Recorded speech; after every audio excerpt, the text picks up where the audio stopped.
What's up, everybody? Happy Tuesday. My cameras are frozen. Hold on. Oh, that's such a flattering face of me. There we go. We're good. We're good. What's up, everybody? Happy Tuesday. uh, um, sorry that we didn't have as much of a pre-show as we normally do. I was rendering out the intro, and it took way fucking longer than I wanted it to. Melissa, thank you for the 14 months. Welcome.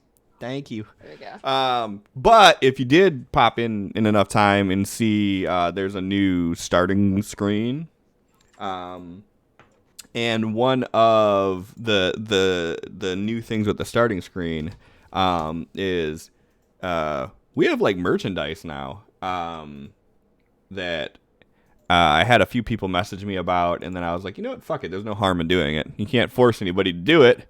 So the people who do want it, they have the option to, and if you don't, then, you know, it's cool, man. So as of right now, we have 2 shirts. One with the It's Cliff Gaming logo, rainbow print. One with the Amethil logo, rainbow print. And then we have stickers of Vardrak, Vakta, Taldir, Batsu, and Grimble. Fuck yeah, Grimble sticker. Plus stickers of the It's Cliff Gaming logo and stickers of the Amethil logo. Prices are super, super fair. I did them as low as I could do with still making some little bit of profit off of them. And when I mean little. But I still make something off of it. But I wanted to keep it cheap so that way if you guys did want to do anything like that, then you could. It supports us. You can rep all the cool nerd swag that we have. And you get custom alerts that'll pop up if you do it, and they'll show all the stuff here. So that's all a thing. I did exclamation point mech. We do not have a mech command, unfortunately. Damn it. I'll work on that next, but there's a merch command. So yeah. So we got that. What else is there? I know there's other stuff. I redid the website a little bit. Streamlabs, which is what I use for doing all of the broadcasting and shit like that. They have this new thing for having your own like site portal and shit like that. And it's super cool how they have it all integrated. So, oh, cool, that live now thing. I've never seen it. I haven't been live since I started doing it, so I don't really know what it looks like. But hold on, I can actually show you on here. I normally don't do this much admin time, so you guys, sorry and shit. We're gonna do admin time for No, now. you're not. I mean, You lie to me. I don't want to do admin time. I'd rather get into the game, but you know, I want to show some shit off here. So like, this is what the site looks like. Actually, hold on. Better idea. Instead of just showing this browser source. Hold on. Better idea. And hearing myself on echo. Let's do a window capture. We'll add Chrome. Hey, cool. That worked. Okay. So we got the browser here. So if you're on here, you can see like any of the updates and shit that I do on any of the social media stuff. You have direct access to the Streamloots card. Why is the mouse not showing up? That's kind of annoying. Hold on. Capture cursor is on. There we go. You got the access to the Streamloots cards. All of the CliffCoin interactions you can do right here. So you can just click on any of these and activate them right away. Plus the merch is all here. And if you go up to the top where the menu is, you can actually go to the merchandise page and see everything that's here. So we got the Adventures from Amethil shirt, It's Cliff Gaming shirt, stickers, and then these. Look how fucking cute these are. These are adorable. Sin made all of the little cute faces. And I think I'm actually going to be updating all of, if you use BTTV or the FZZ, which just give you extra BTTV. Is that not it? I'm terrible at this. BTTV. Either way, if you use any of like Better Twitch or the Franken fonts emotes, you can get like the Vakta head and stuff like that to show up when you do all of your like Table of Fate commands and shit. Like on mine, I do use ad block. I don't know if I'm supposed to show that as a affiliate though, so we're gonna get rid of that. It was on there for debugging purposes. So, but if you use the BT Better Twitch Television, why is that not working? That is the damn command. I knows it is. Yeah, it is. Why am I? Hold on. I think I know what the issue might be. I don't know what the issue is. Okay. Anyways, fuck it. If you use them, you'll see them. If not, whatever. That's all I got, though. That's my rant. Who wants to do recap? Not it, because I wasn't here. Oh, now they're all fucking working. What the hell is going on with this lag on here? Ooh, Bob's going to give a magic item to Tall Deer. Aww. So wait, BTTV worked, so FFZ should work. Hold on. FFZ. Yeah, cool. So if you use Better Twitch TV emotes or FFZ emotes, then they're all listed here. And I'm going to update them to the same as that's on the stickers. So, yeah. Let me catch up with chat. Hold on. Reaper the Creeper, I arrived at the campaign. What is this campaign? It is a homebrew campaign. There's a bunch of shit that has happened, but to sum it all up, the group were trying to raise Tiamat. In the process, one of the members beckoned with Orcus, the demon lord, who basically brought hell on Earth. They ended up defeating Orcus, and now there's a bunch of new things happening where the gods are losing their powers, and that's where they're at. That is the horrible abbreviated version of what's going on right now. You'll have to watch to find out all the rest. We're like a year and a half into this, so there's a lot that's happened. We killed Allie's dog. I mean, they did, not me. It was gonna be my dog, and I'm still mad about it. I think I'd spam all 5 cards to make this happen. Started the indie, get good. Yeah, so it's cool. You'll enjoy it. Oh no! No! John got the curse. John got the curse. Oh no! Enjoy, Bob. Well, bye. I loved you. Hey, Russell, what's going on, man? Thanks for popping in here. Why are these commands not working now? Hold on. I don't know. I'm having issues connecting to Fantasy Grounds, so I'm trying again, but... that should be working there. Let me try this out real quick. Fate. Myself. Why are these not working? Yo, you are going to see a pissed off dude in a second here. What you do? Oh my god. Everything's broken. It's like, it's not that it's broken, there's just like a huge delay, it seems like. Because like even with the BTTV command I did, it took how long before it showed up?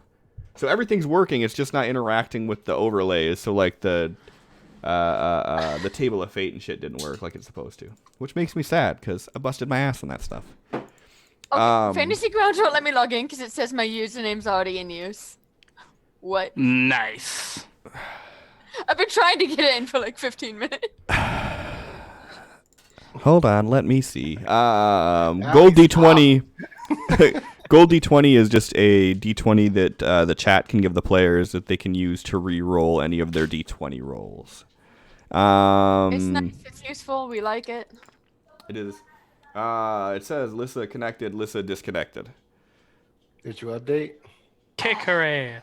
I did. Still won't let me. Did you hit the bomb? And Joy of Bob is literally Melissa's husband Bob, who is sitting to her right. That hand, that floating embodiment. He laughs when we do stupid shit, and I enjoy it, so I count it.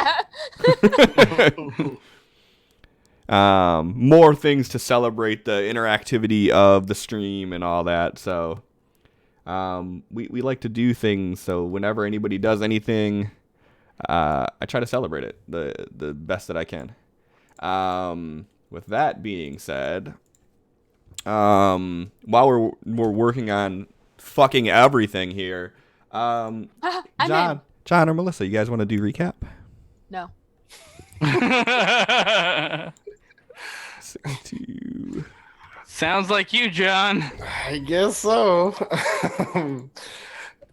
All right. So, where they left off, they were facing down a three-headed dog, which seemed to have the phylactery on Good. its neck. Good. Um, Vardrak called Ravage back down the stairs for running up there without a plan. And then the dog started like attacking the wall behind the stairs and everything like that. And they eventually made their way back up to try to take on this thing. Vakta tries to sneak up, gets hit, and then runs over and climbs up the back of the dog and looks for a clasp for the collar that held the phylactery, but couldn't find one. So she got down, but this dog kept doing this howl thing that kept just doing massive amounts of damage to everybody who couldn't make the save. Because y'all weak. Uh-huh. And Yeah. it never bothered me. Mm-hmm. It's just every other hazard we ever encounter.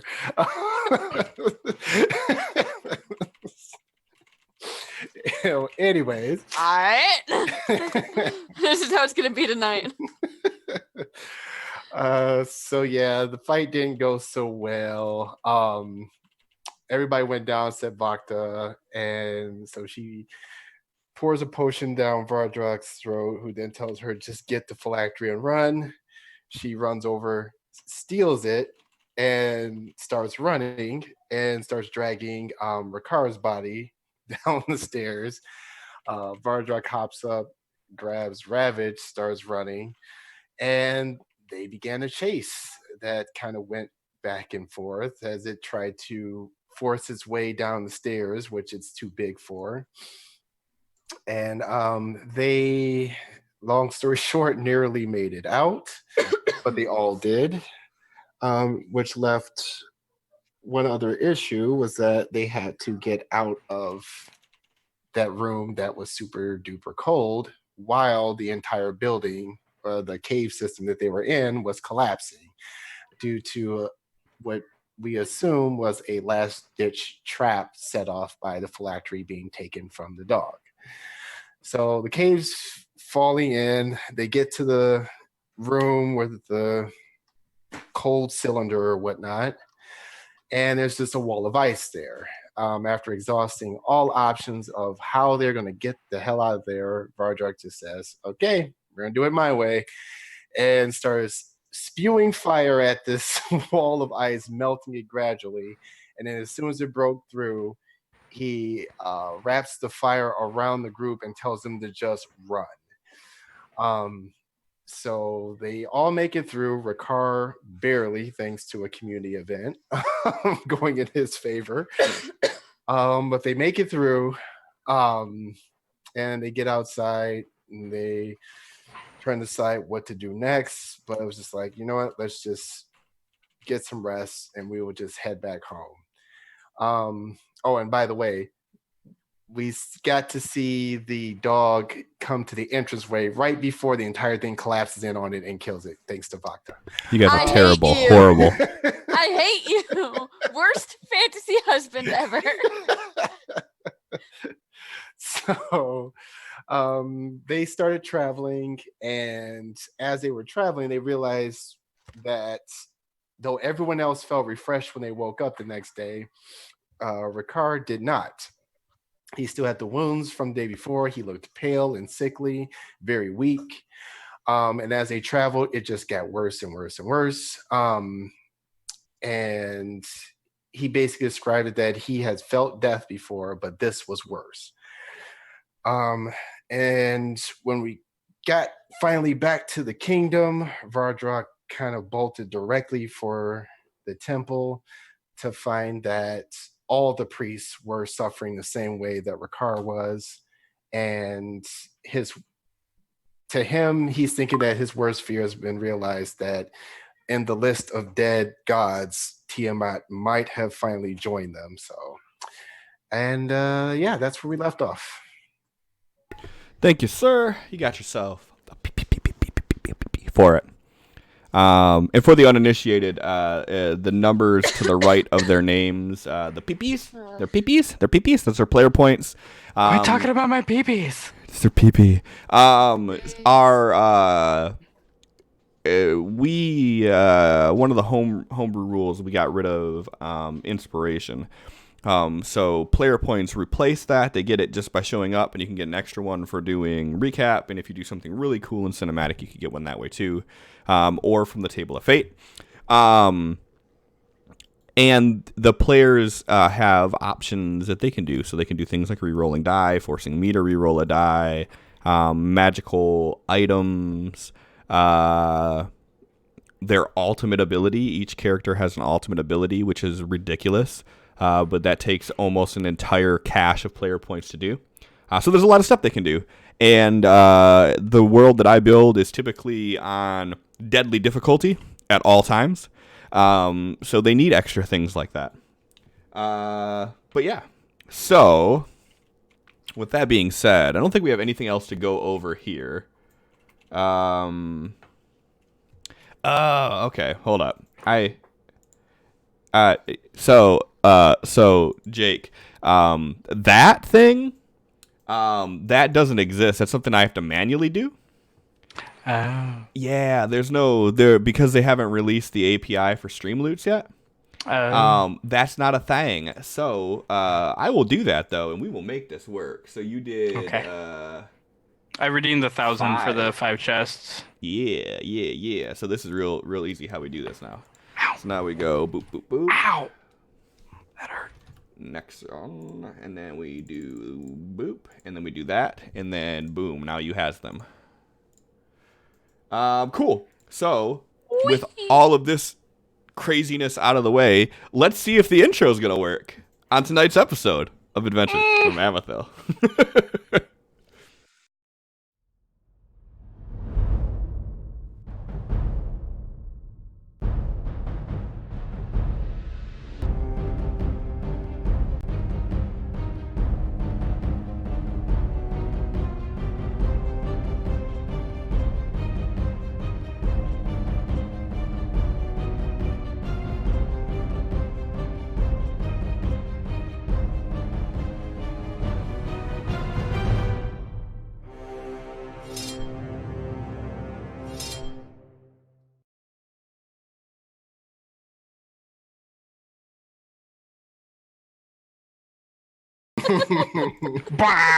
There you go.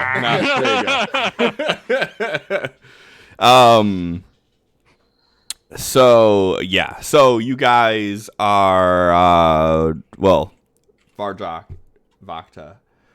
You are in the temple in Dracarius, and you are told that Zuminer fears that Tiamat may no longer be with us. And like as you look around at the priests and everything, like you see that everybody's still there and still trying to portray a certain image. But you can tell that they are just drained and defeated. And as you look over and see that staff that's standing there, you notice that there's no magical hum to it. All of its luster seems gone. Everything seems dull.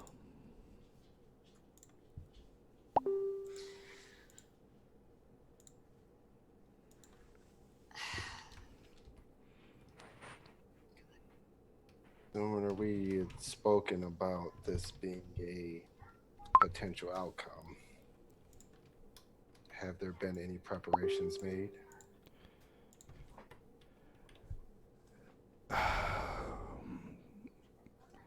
We've talked about it, but nobody knew the full effects of what would happen and how much power was still coursing through everyone. But it's fairly safe to say that power is gone now.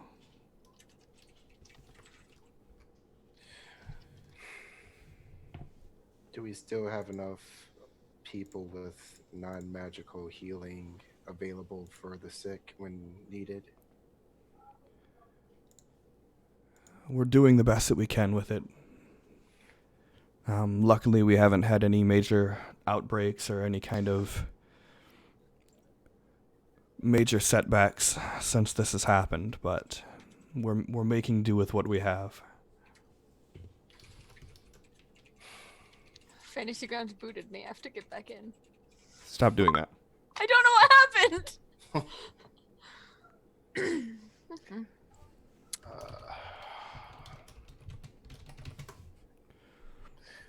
We lost 2 on this trip. Ricard is still with us, but he's feeling the same effects.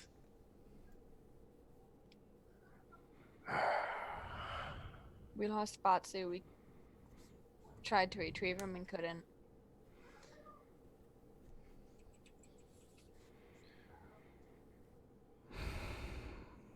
Well, it's good that you made it back, and hopefully whatever you were going for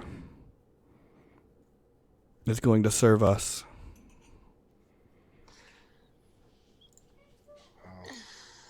That is yet to be seen. What is the general mood of the people? Do they know what's going on yet? Well, as I'm sure you noticed, with the staff's aura being gone, that was pretty immediately noticed. But we've been able to quell most of the concerns. Everyone here is putting on their best face that we can, but I don't know if you think that maybe speaking to everyone would be best, or however you want to handle this. I don't like keeping anything from my people. Seeing what happens when people of Durian were left without answers.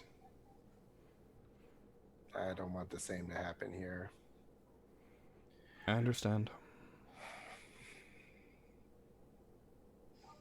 So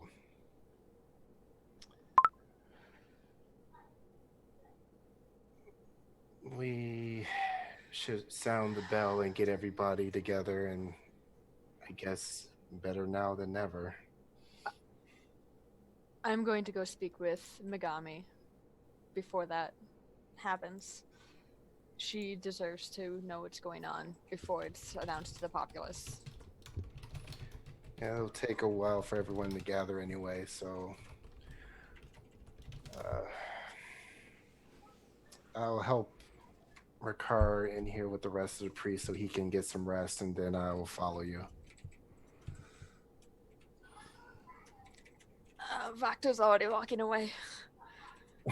She's just going straight to Megami's house. Yeah, Vardok's just going to help him into the chapel and lay him wherever they have a place for him. And then he's going to head to Megami's house too. If nobody is at the house, Vakto's just going to go to the sewer entrance and let herself in like usual. No, so as you go to the house, she's in there. And like as you open the door and she looks at you, you see her eyes widen and like wallow up. Oh shit. May I come in? What happened? No hesitation. Chodo received a message from Batsu. What happened? He was locked in a room and the key quit working, and I don't know what happened in that room, but he allowed us to be able to get what we needed and get out. I don't know if he survived or not. He didn't. We were talking and then he just stopped responding and we couldn't get the door open. I'm so sorry. And like as you say that, like tears are streaming down her face, and she's like holding their baby, and she like clutches her tight, and she just turns her head away from you. And Chodo walks up and puts a hand on her. I knew something happened from the message. It's not like him. I received a message a few days ago that just said, "Tell Megami I love her." And I tried responding back, but I got no answer. That's the last that I heard of Batsu.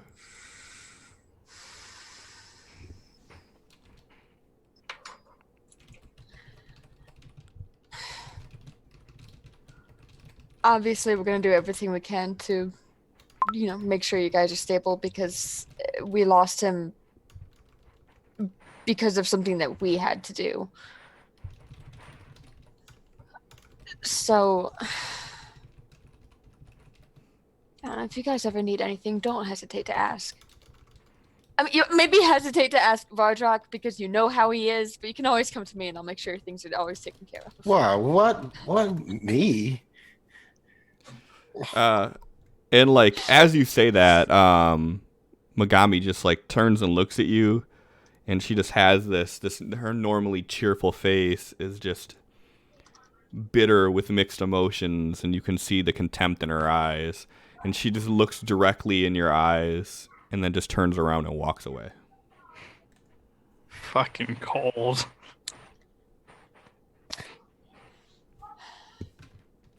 To Vardrock or Vakta? To Vakta. Okay.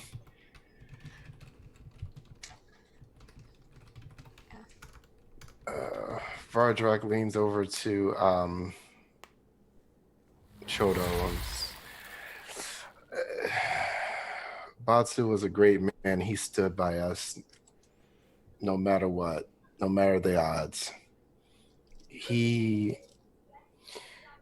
and I made a deal several years ago, and he always reminded me that he planned on honoring it.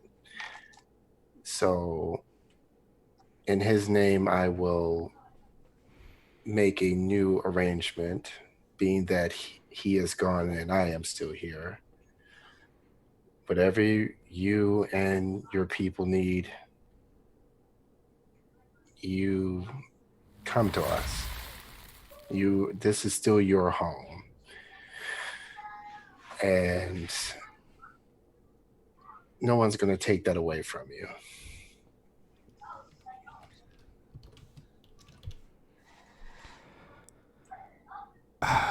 Thank you. I still don't believe he's been in other situations like this. There could have been another way out of the room that we didn't know about. He was the only one that got in there. But I think the most we can do is hope for the best, but assume the worst. No, he'll reach out. He always reaches out.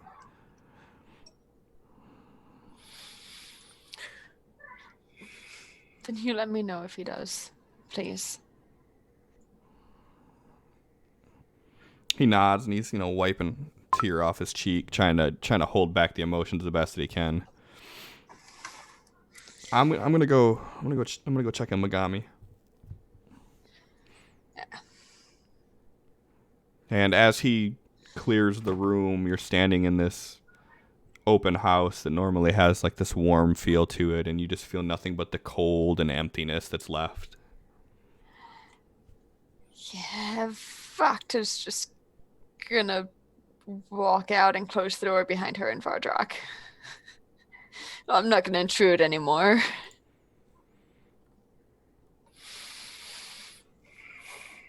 Vardrock, as the door closes, he just puts his fist right into the side of the house. That's not my house anymore! Don't do that! He like grits his teeth and then just starts walking away.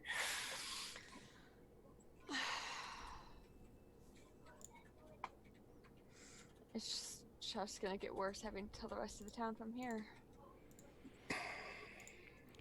And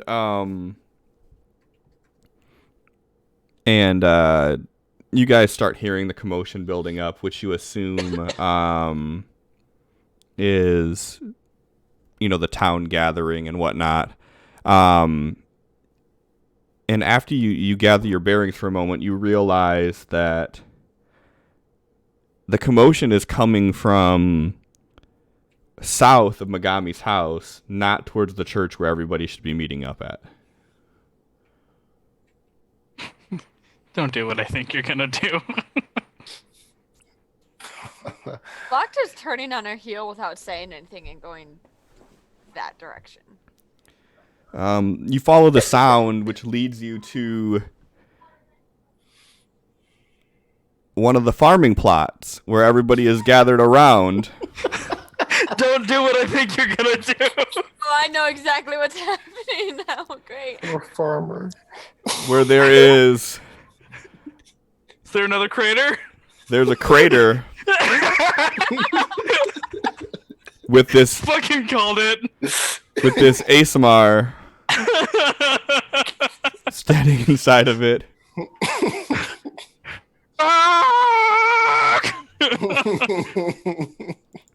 And as this familiar looking ASMR stands up and looks at you guys, he looks at you with a look of confusion, as if he doesn't know who you are or where he is. I fucking hate you, Cliff.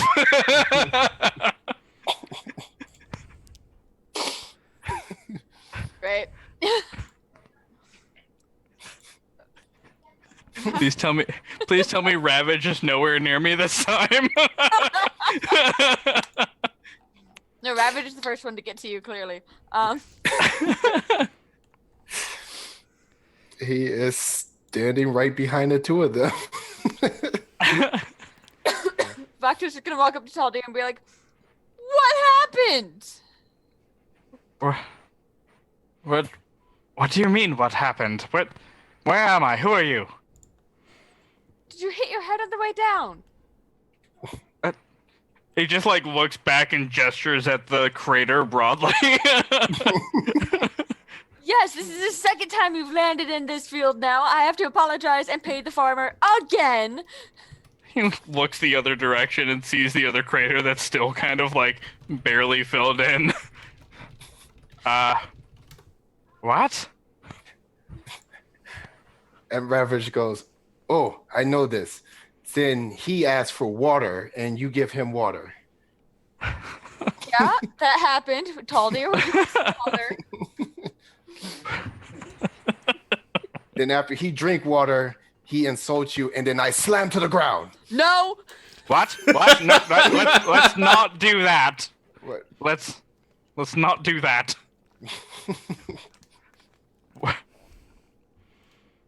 What do you people know? Well, the first time we met, which seems like you don't remember, you fell there, and Bacta just does this towards the other crater. She's like, Oh, no. It's in the exact same spot. "Oh, it's the exact Oh, same it spot." seems. Great. Cool. It's just deeper now. Yeah. Every time this happens, it's just. Hey guys, look, we're getting another crevasse.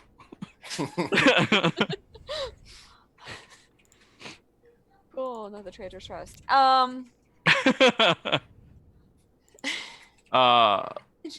You went with us on a quest to retrieve a phylactery, and we had some talks and bonded on this thing, and then you were yoinked through a portal and gone. And we finished what we did and came back, and now you're here. I don't recall any of that. Last time we were here, you started spitting up ants. But I'm certainly not spitting up ants now. Yeah. Maybe they're all gone from the last time you landed here. Well, I can assure you it was not intentional, seeing as how falling from the sky is not exactly my favorite thing. He's like rubbing the back of his head. Well, last Alright. time, as one of our priests was able to look into your mind, but our priests don't have that power anymore. So, I believe I have the power to read minds. Because that went so well last time. you hear Vardrock's voice in your head. It says, "Don't try it."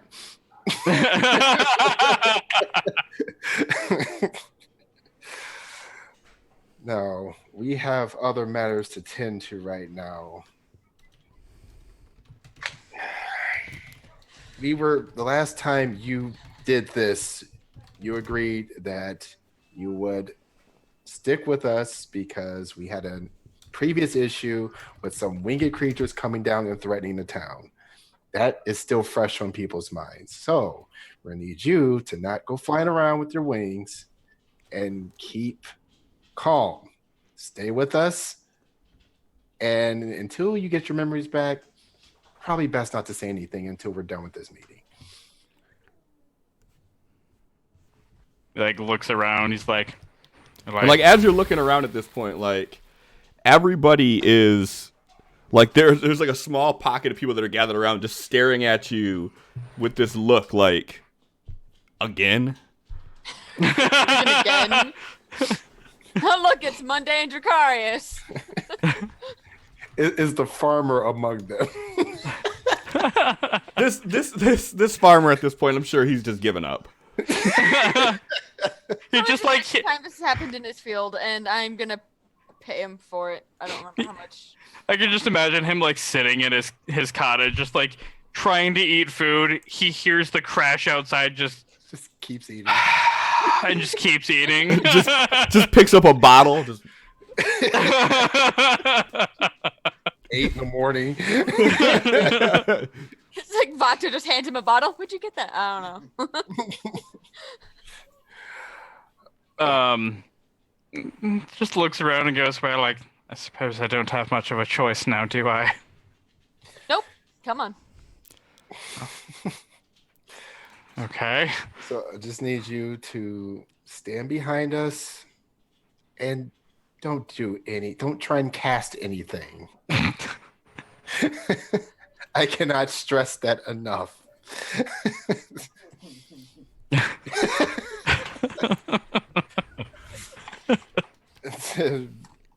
Vardrug looks around at the crowd and says, "Everyone to the town square. We have a meeting to get to." And he starts heading back towards the chapel area. Yes, Taldir's following. He's not. Vactor's just like a step behind Taldir. She's just like, what the hell? This is already like the worst day. I'm done. What's going?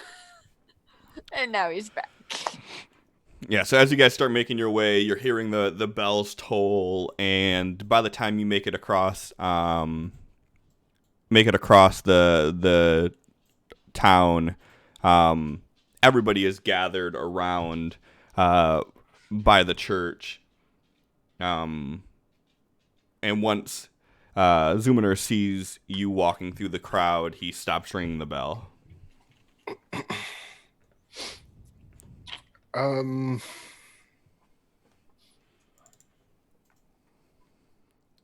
the priests there as well? Yes. Okay.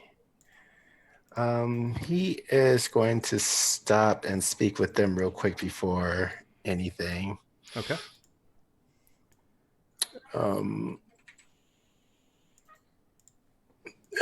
Before I address the crowd, I need to know if anyone knows of a way to restore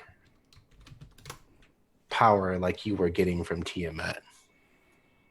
Any alternatives? Any other methods? Anything? Our powers were a direct result of our worshipping of her. So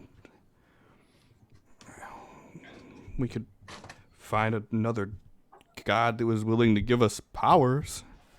But that just seems disingenuous. Yeah, I would agree. Let's see here. I want to roll a religion check to see if Vardrak has knowledge of how a person becomes a pantheon. Sure. 24. You would know that the power of each of the gods is given by a portfolio, which is like a divine text, like a literal portfolio that has the knowledge and powers, and they bind themselves with it. These portfolios were divided up when the universe was first created, as the stories are told, as one person could not have too much power. So the portfolios were divided up and cast into the world. And most of the divines were people who found these portfolios, beings who found these portfolios, while a few of them were actually considered the ancients, which, as far back as the stories go, these things have always held this power. There are only 12 ancients that are really known of.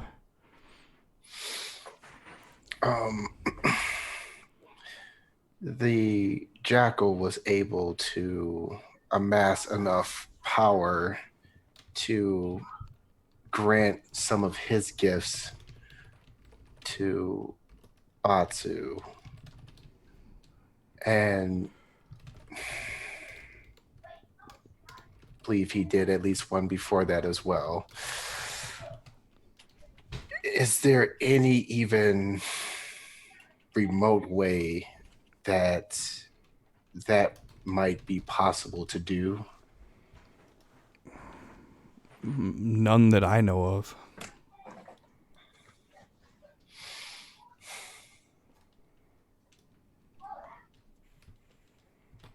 Right. Okay. So I'm going to let the people know that the new primary objective of the priesthood is going to be to basically create a new pantheon until Tiamat returns.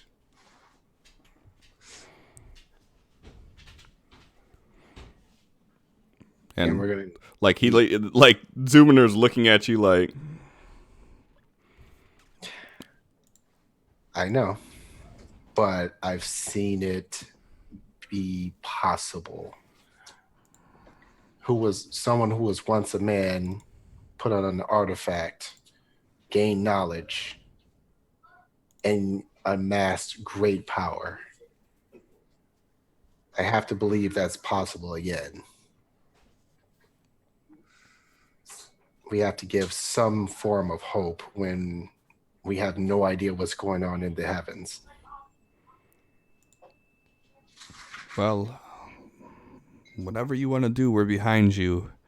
And I'm sure that Uathor can talk anyone who may be dubious in the priesthood into following your logic.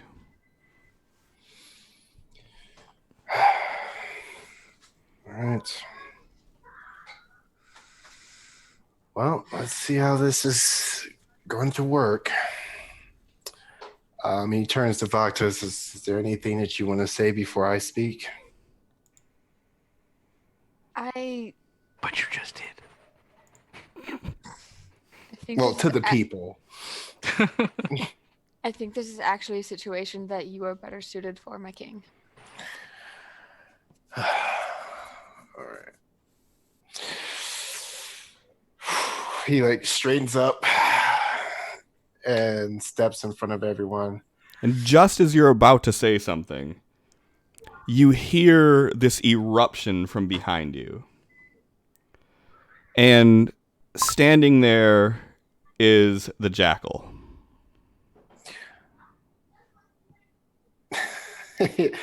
Vardrog looks back at the crowd and says, "One moment, please."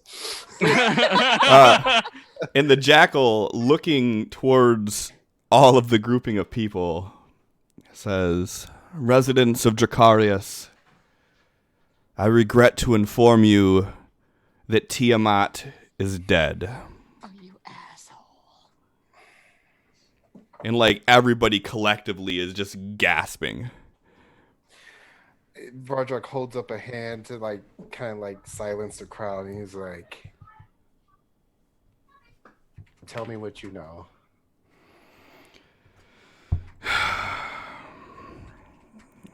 What I know, unfortunately, is something that I've known for a while and wanted to confirm before I told you.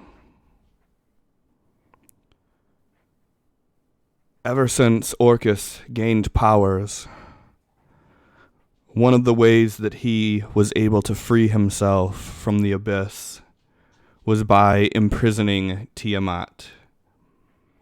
He has had her in shackles for the better part of 5 years now. The reason that you weren't able to communicate with her was because of this imprisonment, and the powers that you guys have been receiving was from the residual that she had through her capture. When I confirmed this information and found her location, I sent one of my agents to slay her as a mercy killing. Orcus was still using her to siphon power, and he was attempting to make his own return. And while I can't stop that from happening, I did my best to delay it.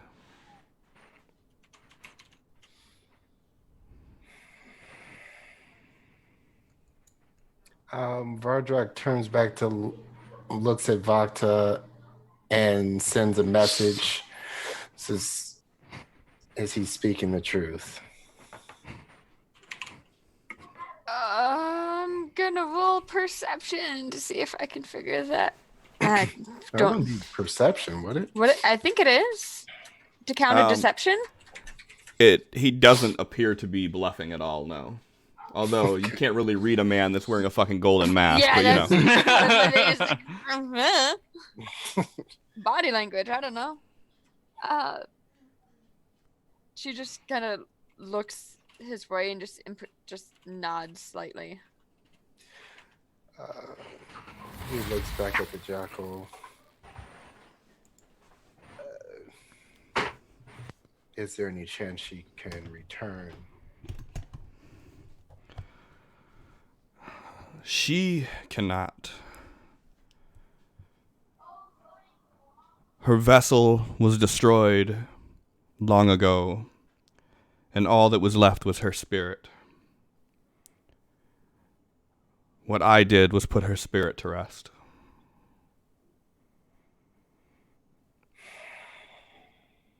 But with that, I have come bearing a gift of sorts.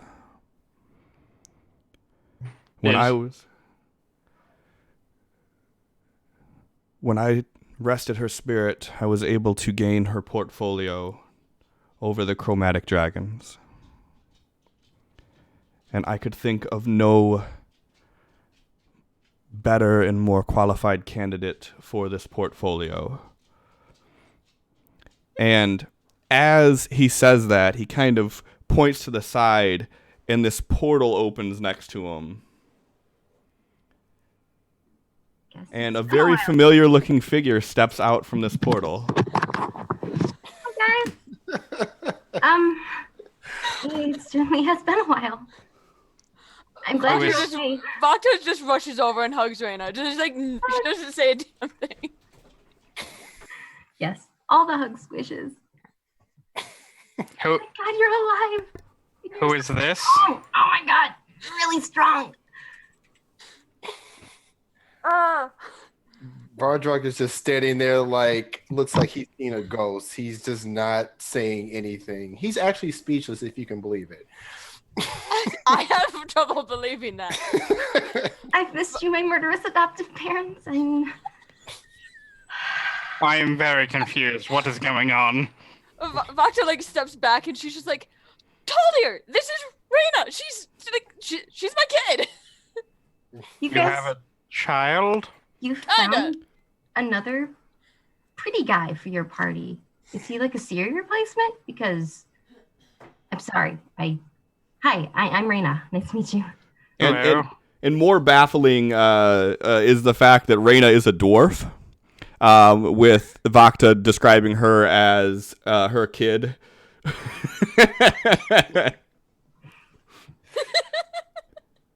And Talia is just like giving this very confused, strange, like half-cocked look, like, "Hello, I'm Talia."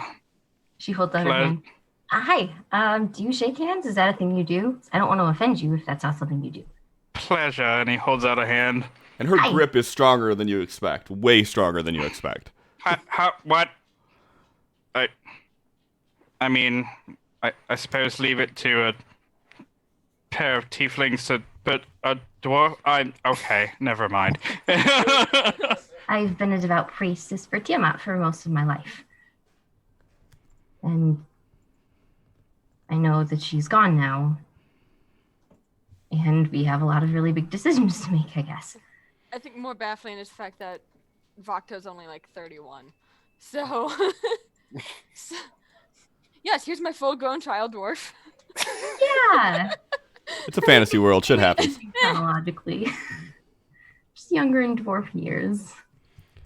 Vardrug takes two Vardrug. small steps forward, and then he just like gets down on a knee to try and get level, and then he just kind of like touches to see if you're real. Are you booping her nose? Like, more like on the forehead. Good to see you too. She hugs him and says, "It's okay, I forgive you for everything."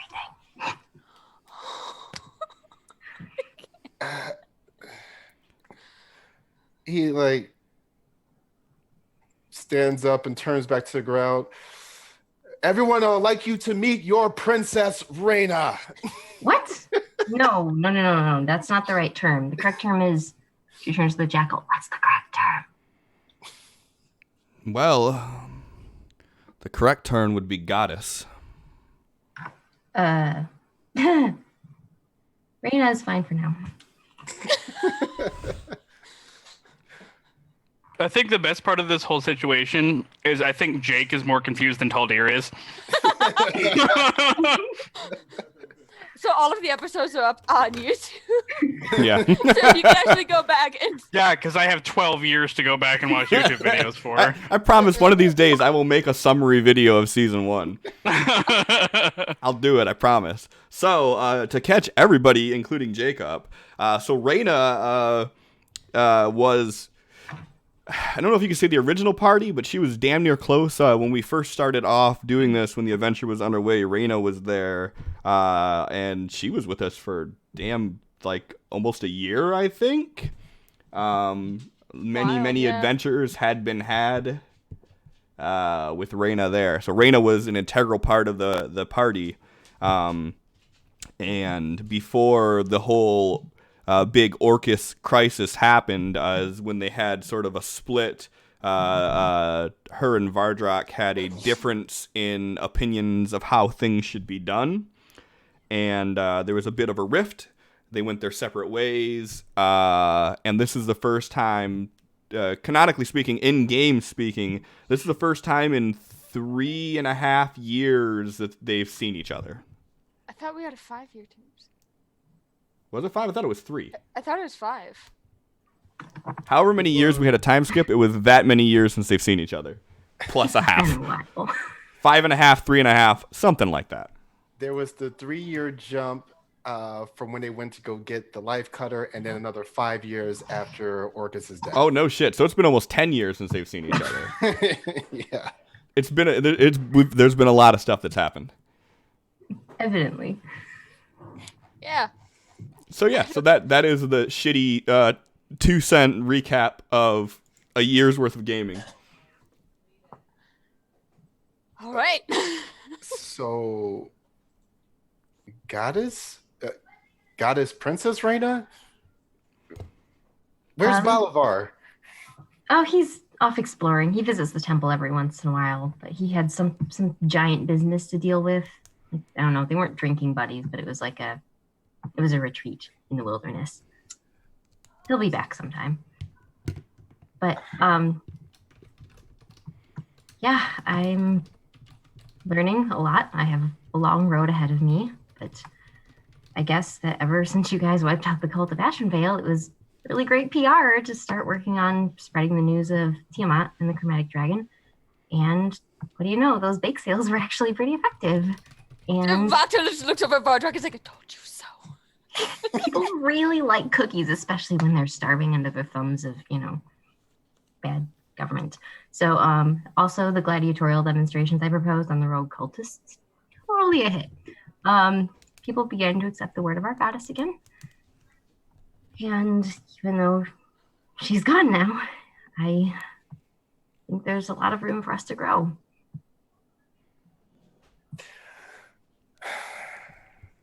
So you have what's left of her power?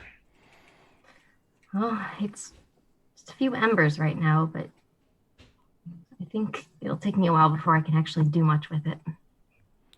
She is in possession of the portfolio, but there is much to learn, and I have to keep her presence secure. Even now, being out in the open here puts her at risk, as Behemoth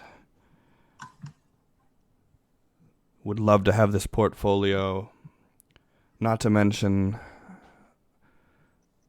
the Chromatic Dragons don't like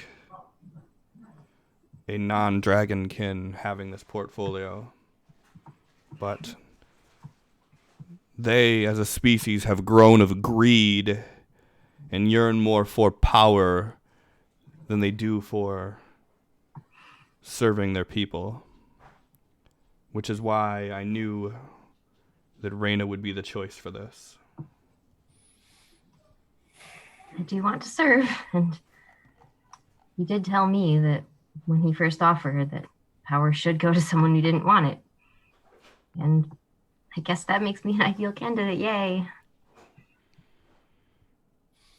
Well. But Reina said that she wanted to see you all before she was swept away into isolation. I hear you guys are a king and a queen now. That's so badass. That would make you a princess.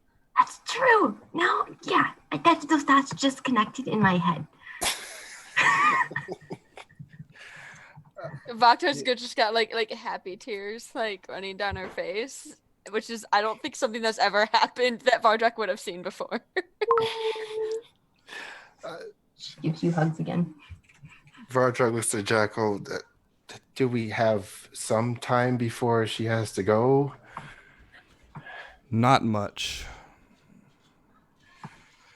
You'll be able to contact me frequently. And, she turns to the Jackal. Can I give them their presents now?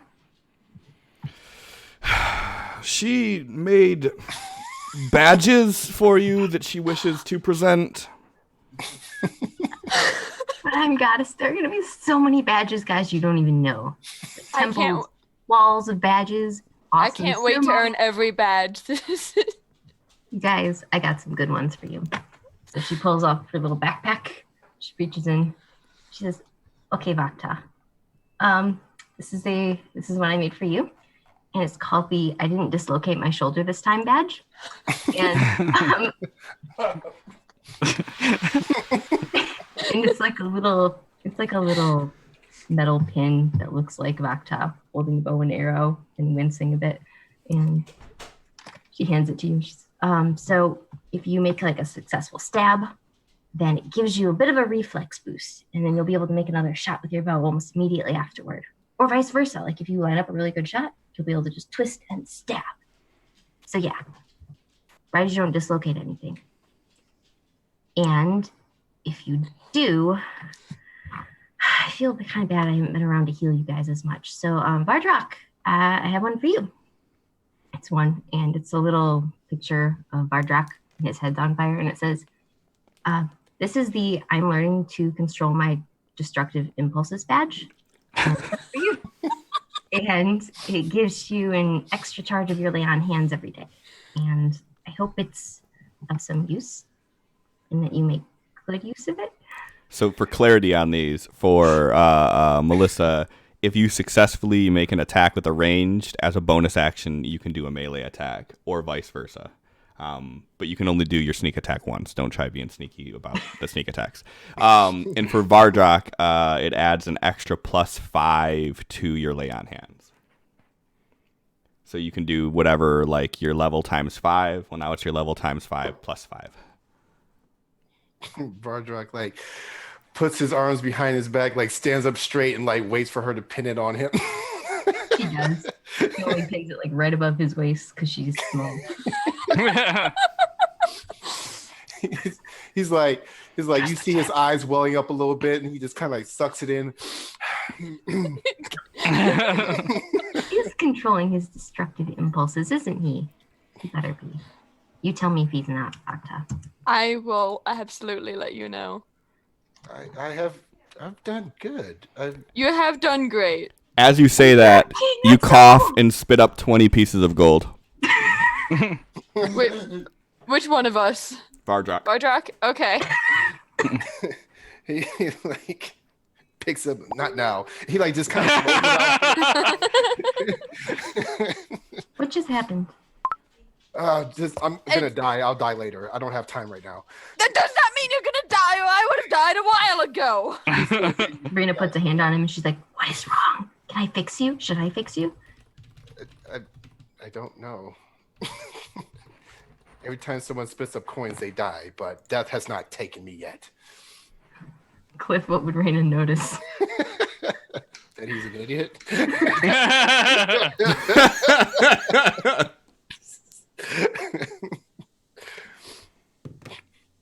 And newcomer guy. I don't know you very well, but I made something for you too. It doesn't do much, but she pulls it out. It's a scrawled picture of Rena, Belivar, Vakta, Vardrock, Ciri, Devian, and Talbir, and it says, "Welcome to the family" on it. No, back in. I couldn't help but notice when you were walking by that you have a really cool whip there, but it seems like it's like wrapped up in some kind of ancient wrapping paper covering all the cool stuff. And like, is it supposed to be that way, or do you want me to like take that off for you? Well, it was mostly for protection, but I suppose it doesn't need to be there. Okay. She puts a hand over your whip and it glows and it gets redder and spikier. And she's like, oh, it's telling me its name is Bloodlash. And it's kind of scary, so I hope you know what you're doing with this thing. Well, I like to think I do. It's mine, so I better. So Cliff, what is the power? So as she does this, the whip starts to glow with this red energy, and like as you take it out, you notice like blood dripping off of it, and and with her doing whatever she did to this, you're feeling a sense of power that you've never felt from this whip before. And like as you grip it tight, you start getting the flashes again of you being under the water in that giant eye, and you feel this whip speak to you, attuning itself with your soul.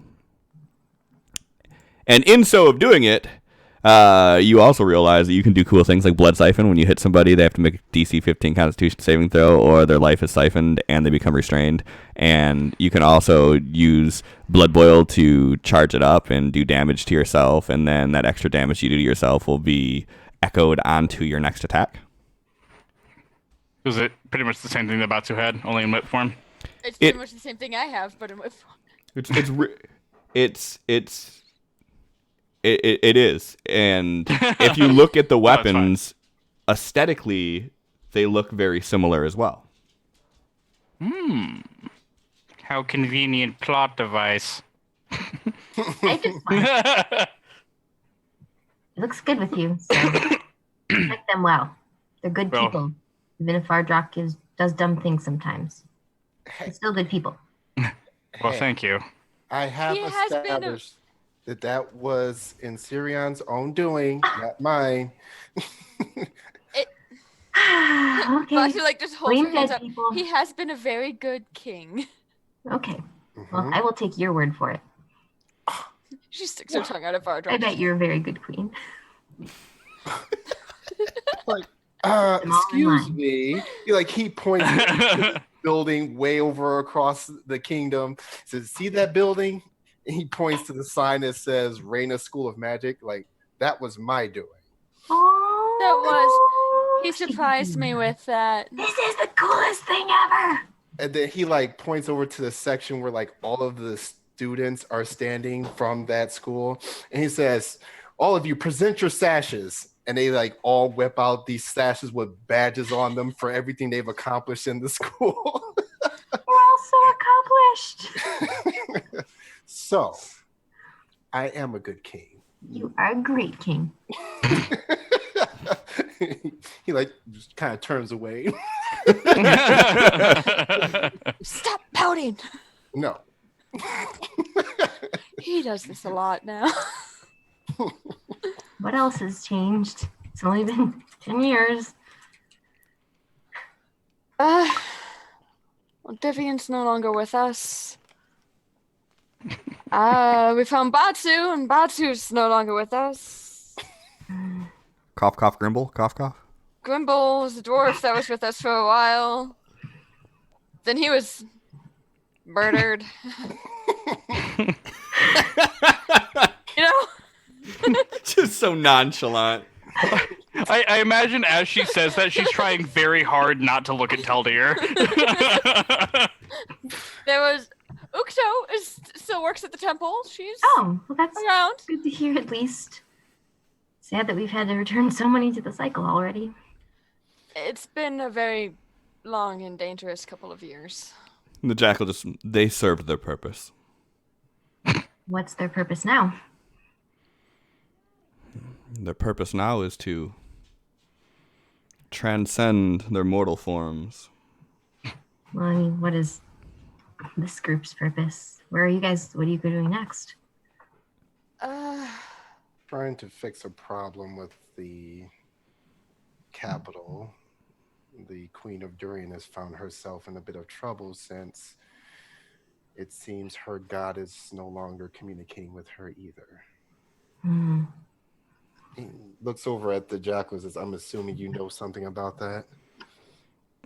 There's much we need to discuss and no time to discuss it, but we have other problems at hand as well. Of course we do. Always. Cliff, when Teldir looks at the jackal, does he get any kind of familiar feeling? I would say no, but go ahead and give me an insight check.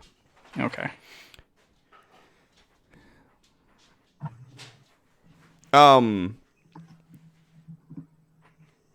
You would notice that there is something eerily, maybe not familiar, but like there's some tangibility to his image of something that you can recall from your past, but you can't quite put your finger on what it is.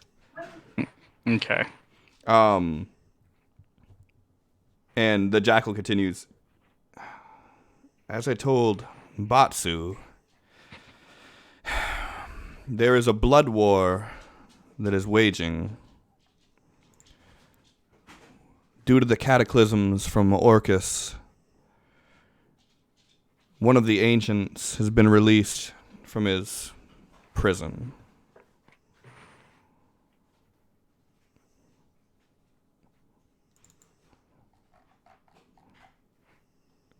When did you tell Batsu this? I spoke with him not more than a week ago. Oh. He didn't mention that to us. Did you feel the loss of connection with him?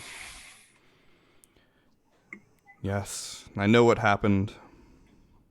Can you get him out? Can you bring him back? No, he is not there. What do you mean not there? I mean, he is not there. Helpful. As you say that, he just turns and looks at you. Yeah, this one, he's still a mystery to us, and he fell from the sky Twice. ago, didn't have his memories, and then he disappeared before Batsu died, and now he's back in the same manner that we first met him, and he doesn't remember anything again. Is there anything that you can look into his head and unlock? Swear to God, I didn't kill him.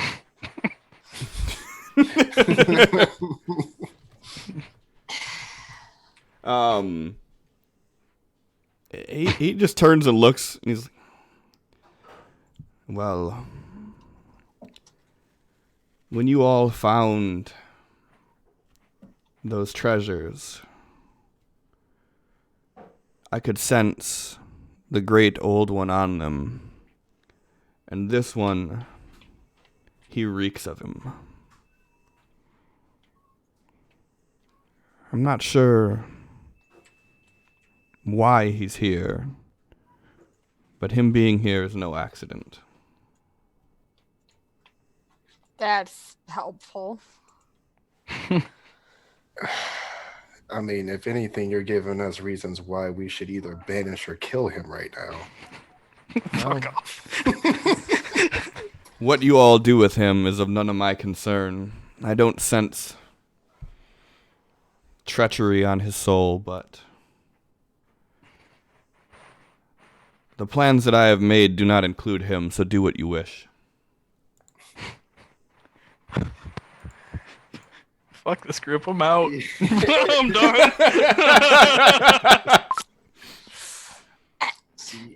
Everyone here is calloused now, okay? You can't blame this on us. Blame it on Cliff. He made us this way. When we were hundreds of miles away and this city was being attacked, you stood and defended it until we returned. So if you tell me that he is not against us or this kingdom, I will believe you. I can't say that with any certainty, but I do not sense any treachery on his soul. I sense a lot of confusion and anger and guilt. Guilt? He looks over to Taldir. Guilty of what? I wish I could tell you. I recall nothing. All I know is I was in the presence of my god, and then I woke up in that hole. Just looks back at the giant crater in the ground.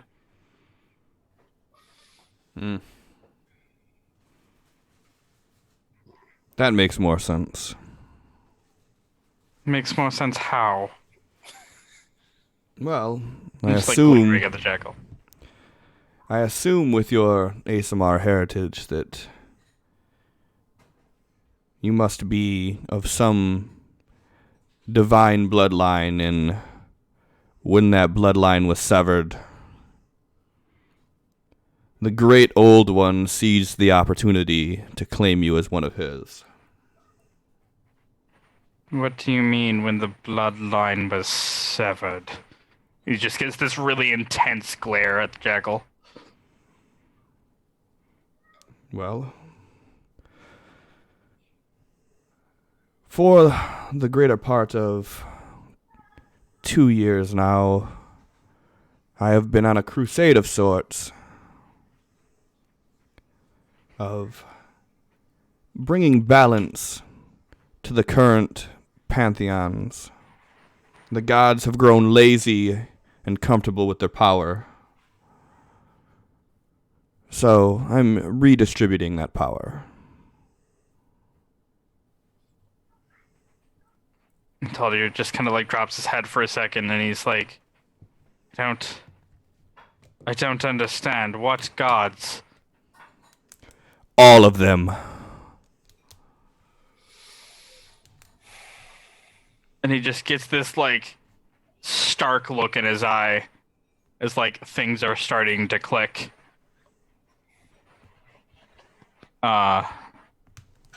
Would this make Taldir start remembering things from beforehand? I mean, you've always remembered fragments of it, but I think you're starting to put the fragments together into a cohesive story. And he looks back up with like this just death glare. And he goes, "What did you do with Tyr?" Calm your tone, boy. The things that were done were necessary. Necessary for what? The Pantheon was fine. Was it? What good did they do?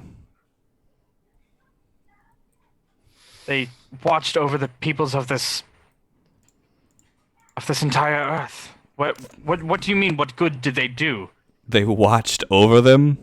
They sat back while you all groveled to them, giving them their powers, and they gave nothing back? Yes, they did great job. Your god of justice. How just was she? God gave nothing, then what make of you of this? And he just kind of steps back and hold on, where did it go? Was it this one? Nope, not that one. He just like steps back and kicks up off the air and casts Radiant Soul. His eyes start glowing super bright, and these giant luminous wings shoot out of his back, and he just like starts floating in the air a little bit in front of him. Yes, and?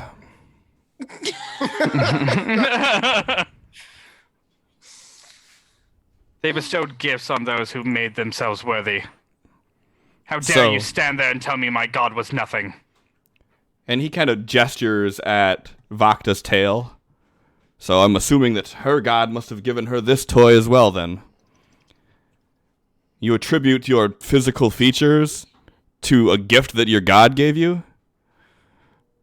Toy. Fogg just like flicks her tail, just mutters, toy. He's just very put out and angry. The gift of flight is not something given willy-nilly. Yeah. Vardrak, how many demons did you wipe out that were flying? Lots. He looks around the crowd, like, that guy was getting lifted off the ground by one and I killed it. People of Jakarius,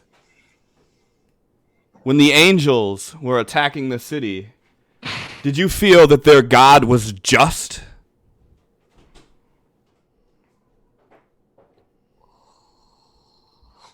Now, I suggest you tone down, respect the things you do have, and open your mind to the future of what can be.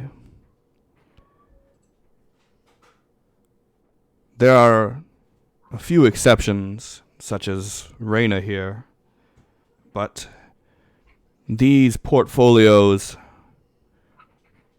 are being redistributed randomly across Aragus.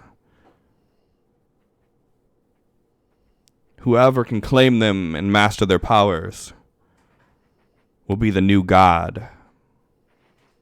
What makes you think a random distribution will be any better than the chosen ones? It can't be any worse. So you're willing to risk life and death over millions of people for a chance? Yes. Because I'm also willing to believe that we can do better. So why not instead work with the gods? Why not go to their temples? Work with the gods. Do you know where the gods were at when the demons were attacking? When Orcus was mustering up the power to manifest himself here and cause all of this destruction? Do you know where the gods were? They were safely tucked away in their planes. Do you think that Tyr cared about you being consumed by demons? No. Tyr was curled up in her golden bed with blankets of clouds hugging her body as she slept, not caring a thought for you. Do you know who was here? Who did stand against these things? We did. So do I think that any of these random people here would do a better job than Tyr at deciding what is just? I do.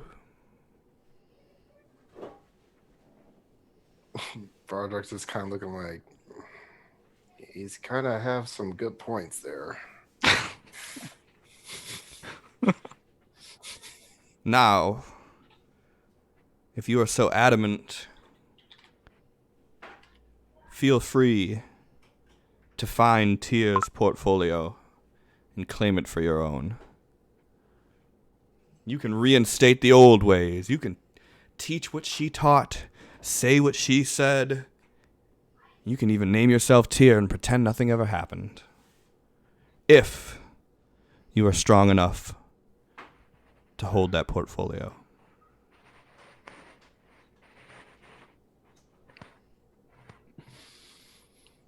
We will see what true justice is when the time comes, Jackal.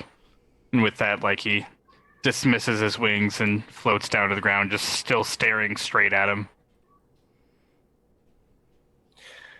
That is the type of determination that I am hoping for.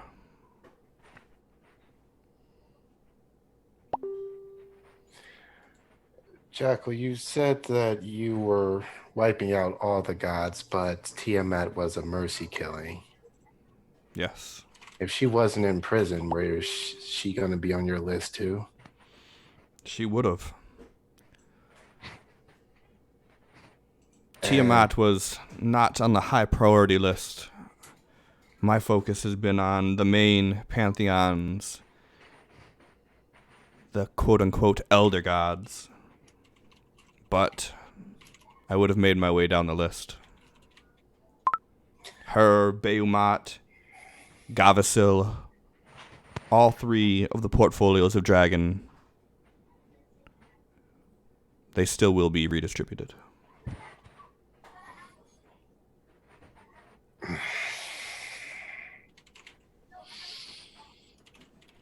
You have to understand it's a little difficult with your truth that you were going to kill Tiamat regardless without first telling me first. I would have consulted with you. My main goal was to figure out what was happening with her. And by the time I learned of what it was, I had to act before I could consult. I understand the connection you had. I understand the strength of your fate. I understand that you built this entire kingdom off of her word. And I did not do what I did lightly. But it had to have been done.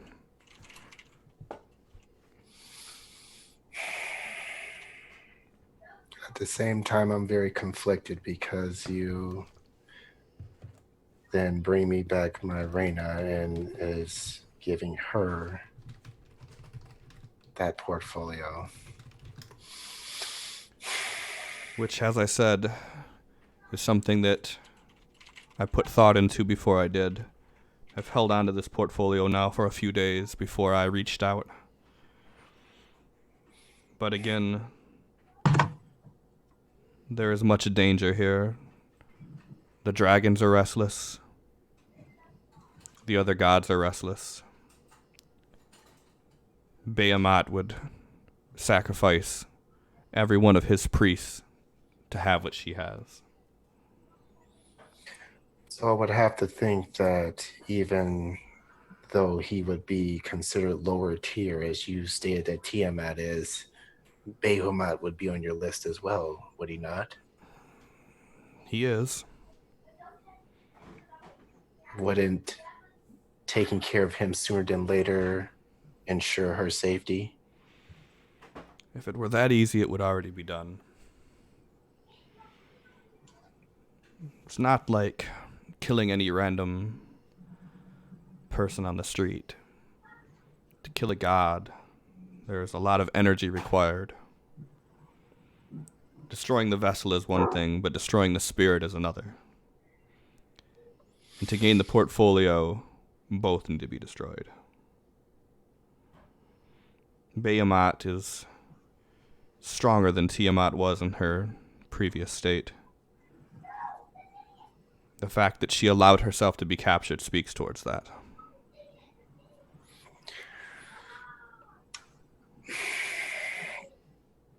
I'm not going to dwell on what could have been, what was, and what has happened.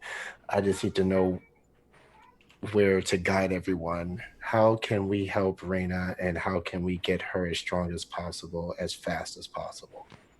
Well, I will work with her to get her as strong as possible. In the meantime, find people of Dracarius, realize the portfolio of Tiamat has been handed down to this young lady here.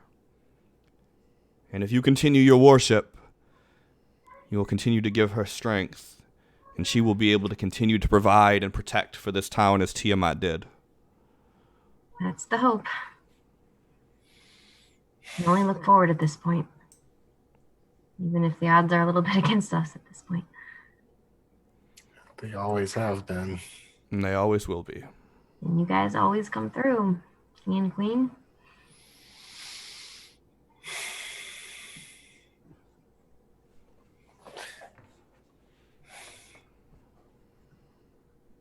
And he walks over and he just kind of sits down cross-legged in front of Reina. I really did not ever mean to upset you. I know you didn't. You just get crazy ideas in your head sometimes. Especially when you and Siri were together. It was watching a tornado and a hurricane collide. Times. You know who fed me that grand idea that led to that battle that got him killed? Who? It was Siri. Well, I think we've all grown up. We've all grown up a little over the past few years. Too real. Too much emotion.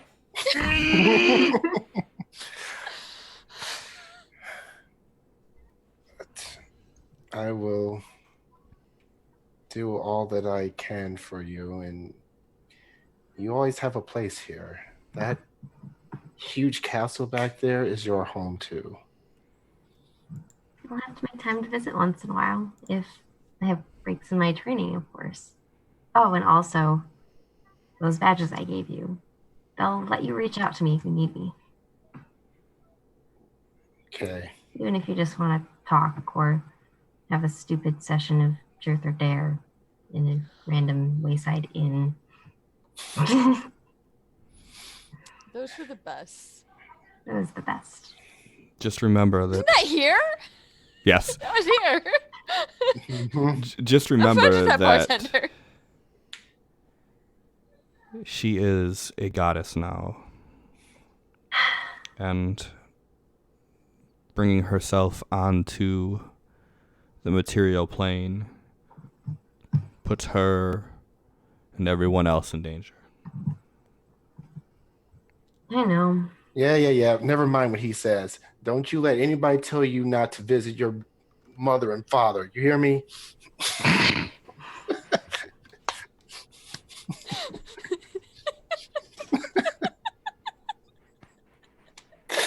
I'm still very confused at this whole process. You're very pretty, but nobody asked you.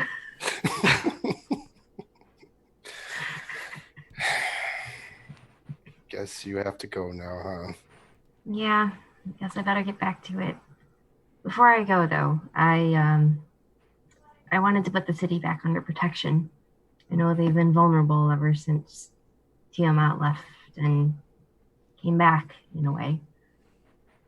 So I'm going to be placing everyone back under my protection. And I might not be much, but it should provide a little bit of protection against the darkness that's to come. And I know you guys will have the rest. I don't think I know how to let you down at this point. That's the attitude.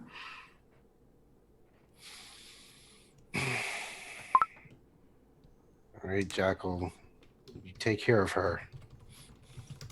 I think she will do a fantastic job of taking care of herself. I poke Vardrock's badge. And you can always call me if you need me. Call your father. Hope there's no Doctor. limits because I'm going to use it a lot. He's like poking at it. What do you want? He hugs Vakta again. Just touch it. It's like, you've reached Reyna. I have received your prayer. Please leave a message. Vakta's just like flustered and she's just like looking around and pulls out a bottle of wine and hands it to her, and I was like, take that with you. I don't know how well this will work when I'm not in the material plane. Just give it a shot. Okay.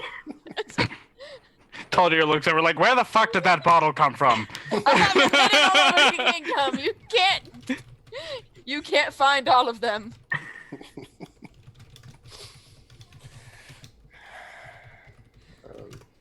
She'll be in a nice place, right? Yeah. Not really. But she will be in a safe place. I'm going to do some interior decorating, whether he likes it or not. She's not. That's my girl. That's my girl. You do whatever you want, baby. Damn right. Fuck yeah. Oh, one more thing, Reyna. Huh. Today is going to be a holiday from this point forward in Dracarys. What do you want it to be named? The Festival of Badge Giving? God damn it. Oh. Annual Goddesses Bake Sale and Badge Giving Day. Huh? Someone Annual write that Goddesses Bake Sale and Badge Giving Day? Yeah. Okay. Nice Done. and short. I like it. Done. Just flows off the tongue. Yeah, it does. Why do I feel like I'm missing so many inside jokes right now? You are. Now, don't complain. This is all like a year ago type of. Oh my god. There you go. I got it on the calendar. Thank you. It's going to be great. Okay, well, it'll be good. You too. And with that, he opens up another portal, and she steps back into it. As she does, you hear this humming of energy as you see a bolt shoot out from the temple and create the dome around the city. What color is the energy, Reyna? Rena didn't really have a color, did she? It's like a bright silvery pink color. Makes sense. Yep, so this iridescent pink dome is surrounding the city. And Vardrock, I will send a messenger in the next few days to give you more details on the blood war that is waging in Ozo. I'm trying to figure out more information on it, but just know that one of the ancients has been released. And with him gaining power as quickly as he is, mortals are not safe.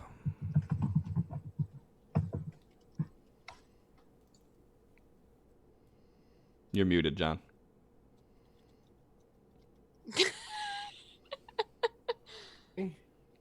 What? No? Yeah, I can hear you now. Gotcha. Okay. Is this thing coming after us specifically? No. Talcio's hunger is for blood. So, as long as you have blood, you're one of his targets.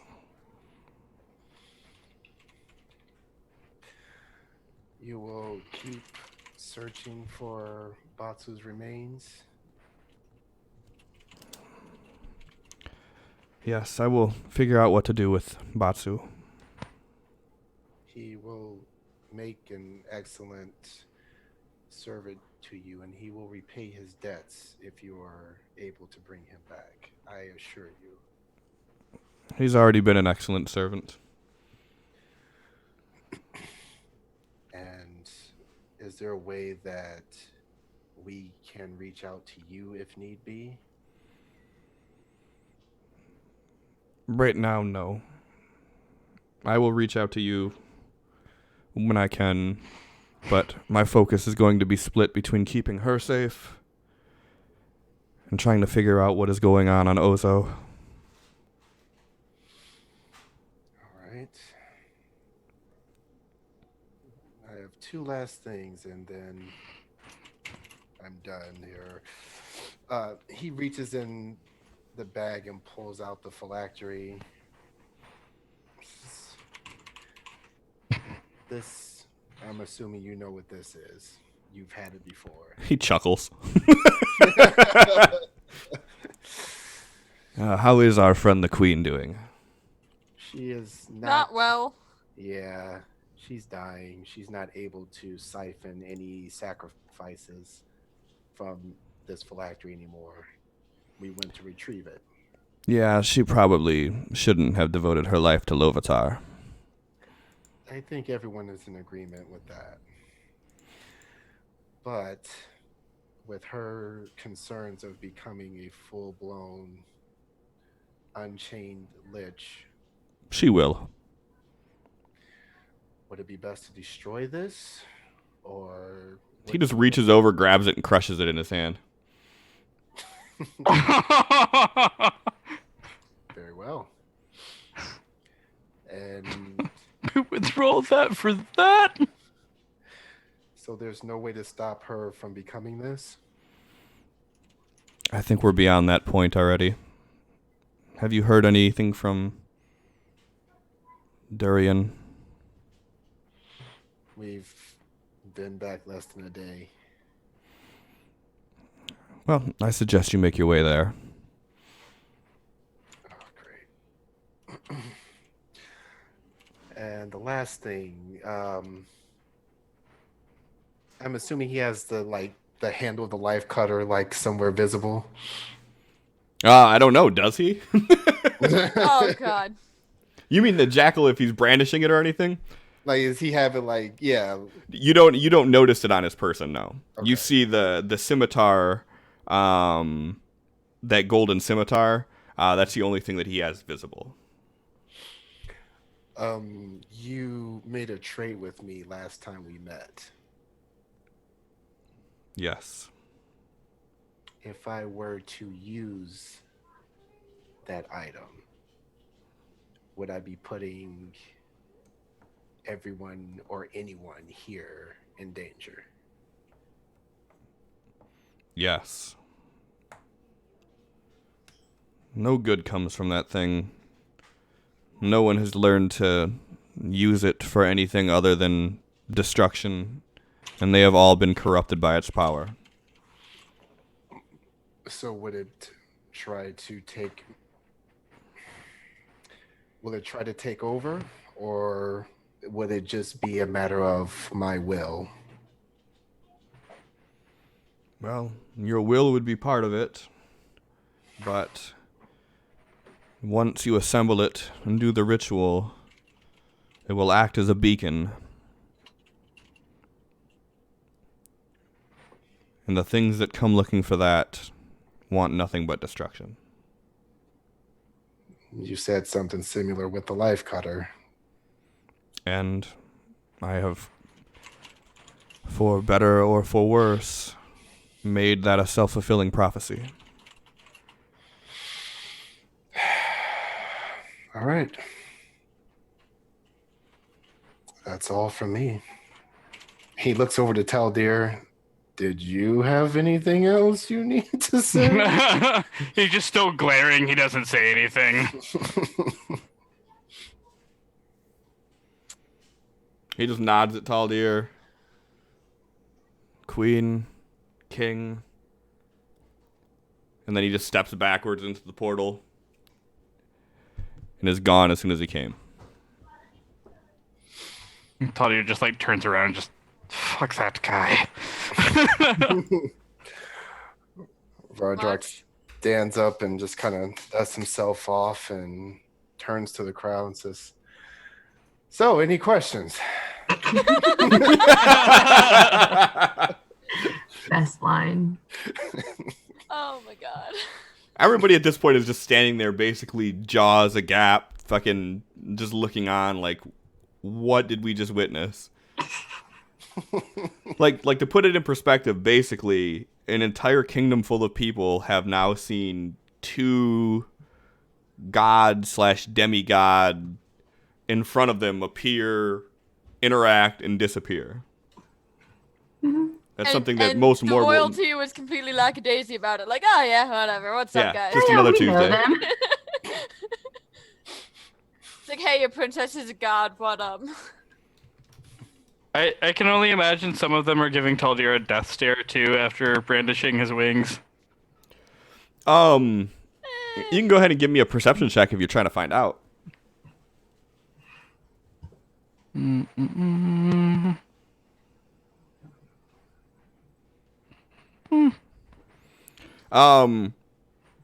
Mostly from what you're seeing, people are kind of more in amazement than anything.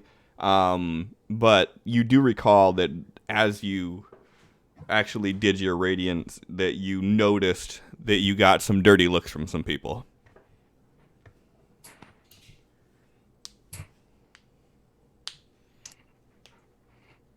Okay.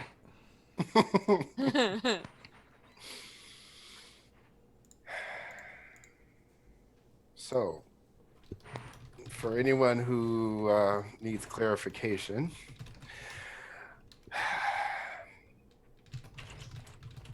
Princess Rena is going to be picking up where Tiamat left off. And we're going to, from this day forward, start doing everything that we can to empower her. Because as we're everywhere else in the world, everyone is losing power and losing hope because of fallen gods. That's not what the Book of Tiamat taught us to do. We persevere no matter what. And that's what we're going to continue to do.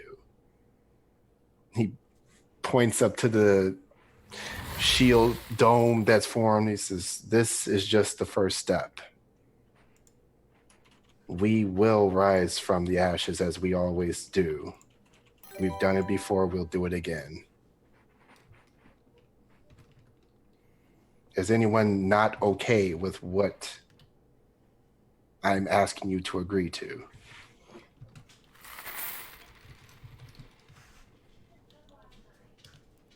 Everybody is just looking on like they're on with it. Like no one at all has anything negative to say. Nobody dares to object at this point. That could very well be a way to interpret that. They could try. Vakta's just happy she got to see her daughter again. Don't pull a Grimble, everyone. Wah, wah. Oh no. What is a Grimble? How did Grimble die? Oh, you see. We should let Jake tell this story. Yeah. You don't have to interrupt the story. I'll ask later. So we're going to have everyone return to your daily routines, but everyone is going to start switching over to praising and worshiping Raina from now on. And that is what I will be expecting you as King Barstock, champion of Raina. He looks dead serious. Like he fully believes everything that he is saying. Aww. What a good dad. He's like looking in the crowd for anyone smirking. Go ahead and give me a perception check. Oh. Don't worry. Oh, I've only gotten better with that. you have to See you only say be that? decent with it. Yeah, It's not fair. bad. You don't see anybody that is doing anything other than looking in awe. Right. That's what I thought. That's because Vakta saw them and already threatened them. And dragging one body away. Just like hides it, pulls out a wine bottle, and is like, "See, it's fine." like, all right, everyone dismiss. Back to work. And then he starts walking back over to everyone else. Back to Chorin. I'm popping out a video and I'll be in chat for a bit. Okay. Thank you, Claire. Thank you. Thanks, This was Claire. fun. It's nice getting to RP with you guys again. All right. See you on the other side. See ya. That was rude, Cliff. That was real rude. Oh my god. Oh, now everything's fucked up. Oh, there we go. You're fucked up. How about that? Boom.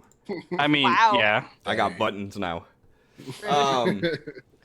Oh god, that was so good. Told you I had a surprise for you, Melissa.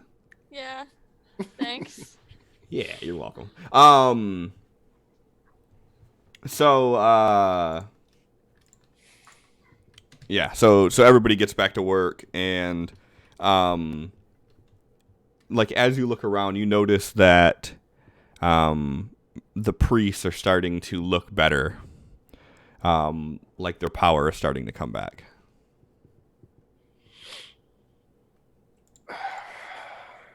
Be right back. 1 second. Right. Well, Oh, Lithor, I think we have that hope we were looking for.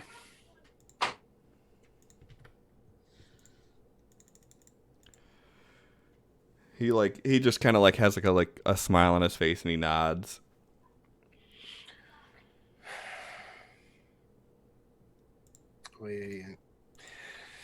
It's sorry, just so much going through my head right now. I have to make so many preparations. Just adapt everything to the books, the teachings, like everything. We have to make this switch as quickly and efficiently as possible.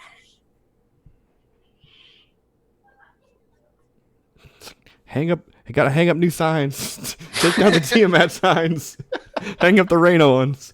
we don't even have to change the school. They're already there. I had an artist painting her picture while she stood there. Here's the new picture. Just gonna put that up in the church now. Stop selling those old T-shirts. We don't do those anymore. All right. Yes, I have stuff to do. Yeah. And then he's just like kind of like muttering to himself as he walks off and starts heading for like the blacksmith.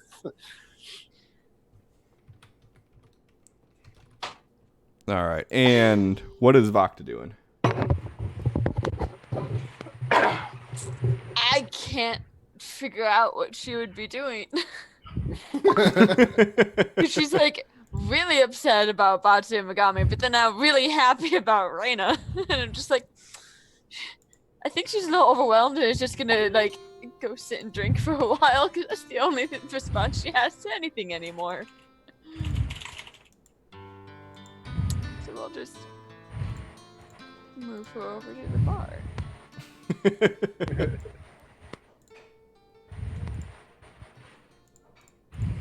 Jake, move your mic. Sorry. And what is Tall Deer doing?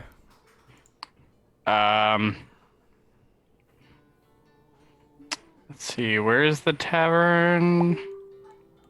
Are you gonna go get drunk with me? Yep. There's so much to drink for right now. There's a lot to drink for. Gotta start planning ahead to next year's celebration. Also mourning that, I really liked the underworld people. Now they probably all hate me. Taldir's just going to go drink because A, he realizes that his god is dead, and B, because he just got fucking schooled in that conversation. Well.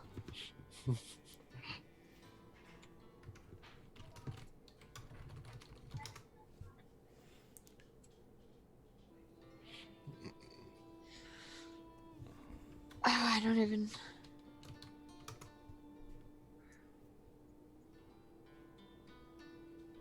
So which scene you want to do first, Cliff?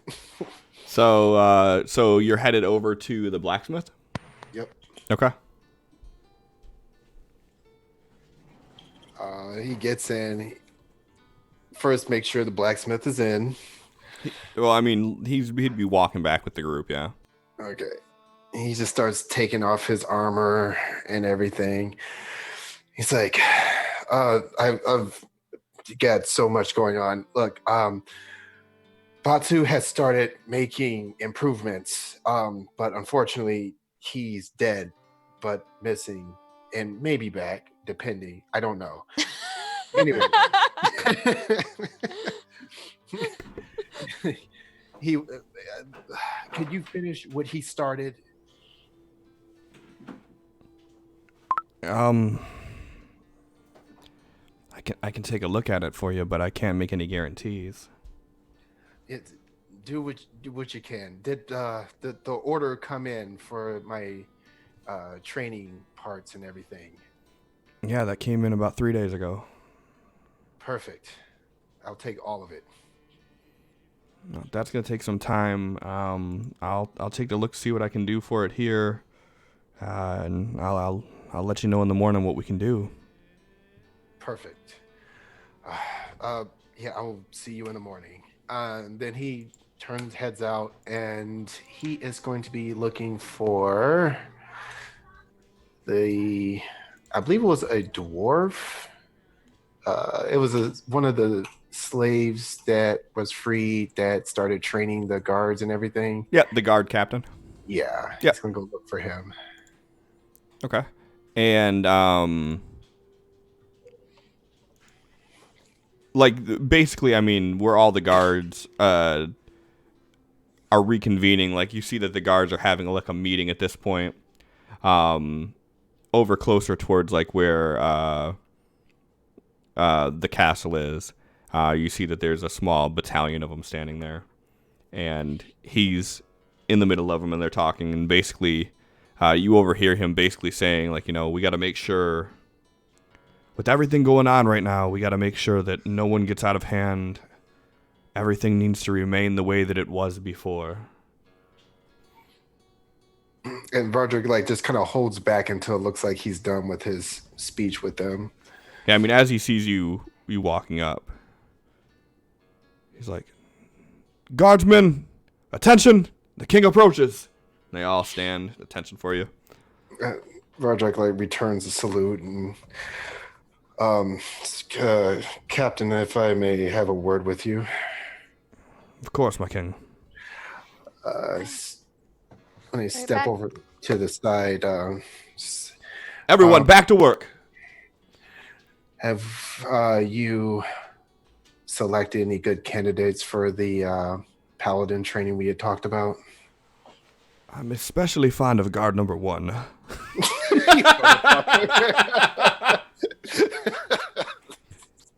It's fantastic. There are 3 that I think would be fine candidates. Excellent. He looks over at the group and says, "Which ones?" Well, 2 of them I have manning the southern gates, and 1 of them is on patrol. I can gather them if you need me to. Send them to the palace, and I will and relieve them properly, of course, and then I want to speak to them personally. I should hopefully be back there in no more than an hour's time.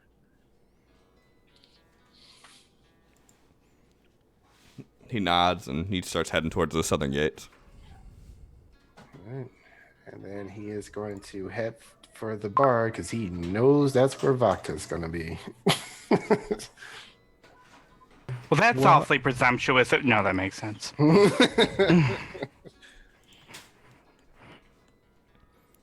All right. So yeah, you head back over and you see Tall Deer and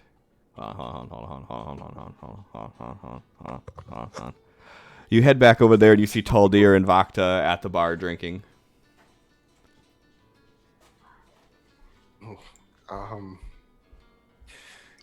Vardrug still looks like he is got a million things going on in his head. He just goes up to the bar. He looks at the bartender and he goes, "I need 3 Vardrug specials right now."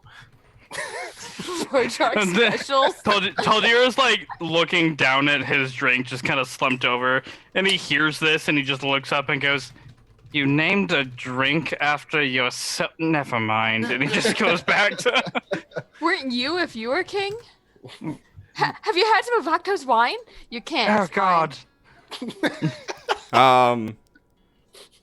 God. If Jake or Melissa is rolling perception, you could see what the drink is. Oh, I probably know what it is after all these years, but I want to hear that description. So Tall Deer's too upset by the fact that, that he has a drink named after him, that he wouldn't realize that basically the return trough where all of the non-finished drinks are just dumped into this brew of this just basic potent drunk sauce. That's the Vardrok special. Oh God. You fucking disgusting heathen. So he goes over there and he gets this. He like scoops a mug through it and he just sets it down. It's like thick, like the liquid beating off the side of it is just this thick conception. Like you could almost chew it. Okay, I actually gagged. And Vardrog is just slamming this thing. It's so cringy. You animal. Some of it's kind of just running down his chin and down his neck. It's got a little bit like. Yeah. And yet they call you king. Well, okay. And he raises a glass and just slams his drink back. He slams it down and then lets out this gigantic belch. It's like, well, so how was your day?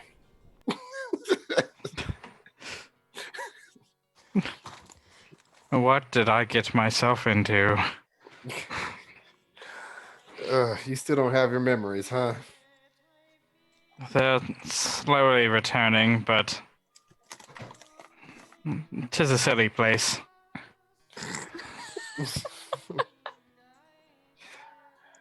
Look, you were still trying to figure out how your powers worked and everything last time. So I can't even imagine. You're probably back to square one. I don't know. He kind of like looks down at his hand and sees it glowing and fuck, we're in your bar. I don't want to break anything in here. I think Vakta would be more upset about the bar breaking than Vardrog, honestly. Yeah, that's fair. Go ahead, make me mad. No. Instead, he's gonna have another drink that's sitting next to him, and his hand just kind of glows this like bright white for a second as he chill touches his drink to make it a little bit colder, and he slams that one back and he goes, "I seem to have a handle on it." Funny thing is, so chill touch doesn't actually chill anything. I found out. What? Chill touch What? is not a touch spell, and it doesn't do cold damage. It does necrotic damage. And I know it does necrotic damage. It says make a ranged spell attack against the creature to assail it with the chill of the grave. Bob has stated necrotic damage. Bob Yeah, has- it's such a paradoxical name. Well, you know what? But no, I'm gonna still allow it because we froze shit in the last episode, so it Yeah. is what it is, man. Well, fine. This is our world now. It's cold. It's cold. Anyway, You see, there's hot necrotic damage, and then there's cold necrotic damage. what about moist necrotic damage? The moistest. Moist. Bob says to enjoy your necromancy juice. Mmm. The Narisa special. A little eyeball just pops out of it. Oh. Tasty. I drink it.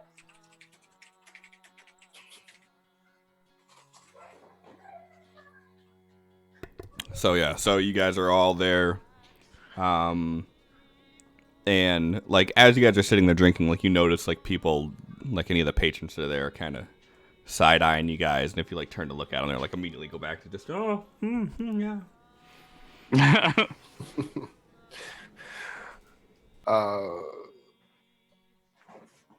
Vardrak is going to turn around, mug in hand.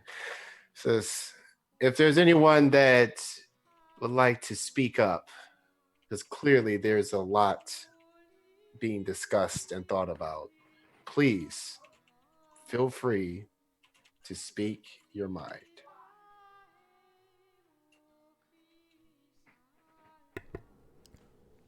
And no one says anything, but a few people raise their glass to you.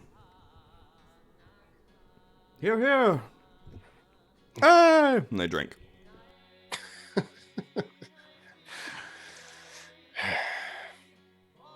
Vakta, perhaps you can persuade a smaller group to speak.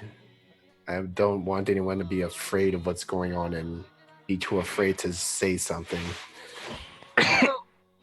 Cliff, when they're side-eyeing us, is it like the angry kind of side-eye or they're just kind of still in awe and don't want to be caught staring kind of side-eye? Probably the latter. Yeah. From what you would gather, more so the latter. It's not anybody looking at you with any sort of contempt or anything. It's just more of like what the fuck just happened? So it's not a negative side-eye. It's just kind of like a, oh, they're looking. Yeah, exactly. Yeah. God, oh my, they're looking. Okay, yeah. Got it. So Vakta's gonna look over at Vardrak and just like shake her head slightly and be like, this was a big day for them. They're not giving us bad looks. If anything, I think they're just still in shock. A big day for them.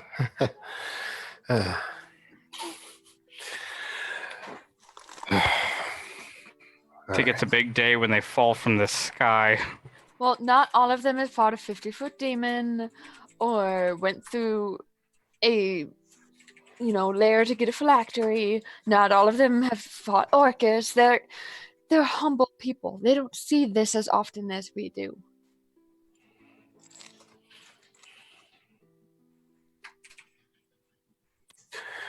I guess we are awesome.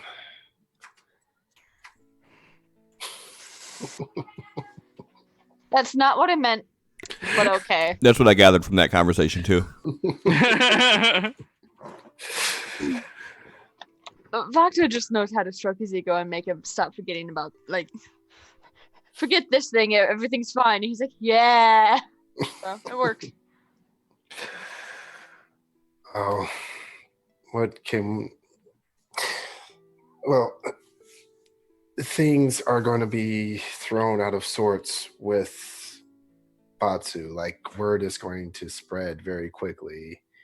That seat that he had, which I know nothing about, is left vacant.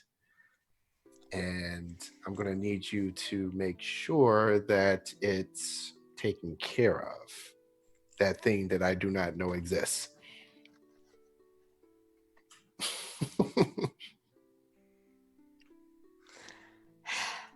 Noted.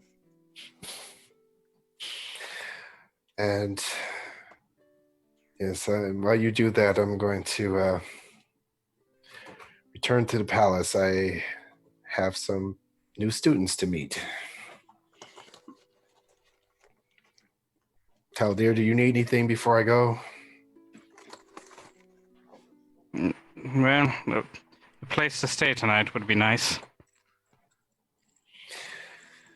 We have plenty of rooms in the palace for you to stay. Just...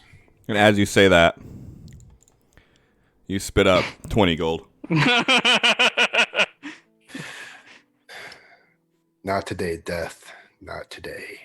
Not on Rayna's day. No. He like scoops the gold into a pile and slides over to the bartender. Everyone who comes in for the rest of Rayna's day gets to drink with this.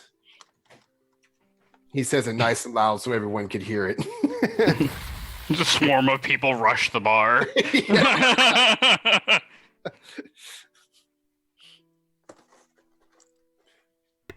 As they all grab at the saliva goings. Yeah. These two are stuck together. Oh no, it still has the Valdrock special on it. Oh, That means it's lucky. no. Bardrak gets up and heads back to the palace. Alright. Vakta's gonna check to see if she can find Ara around to have her deliver the news to like, have her figure out the underworld stuff, since I'm not touching that. I don't want to make Megami and Chodo even angrier. Probably for the best. Taldir is just going to go find a bed because he is tired. Very, very tired. From falling from the sky. Hey, did you fall from the Twice. sky? Twice. Like, no, we had not heard that at all.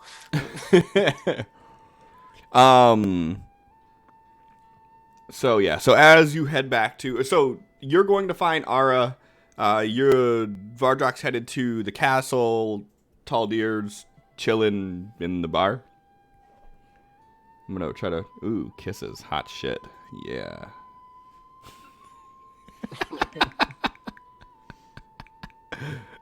What was Yeah. that? What? We were just enjoying the intimate moment you were having. Oh. So are you just chilling in the bar? No, he's going to go find a bed in the palace. Yeah. Okay. So you and Vardrak would be walking together. Actually, I guess all three of you would be walking together, huh?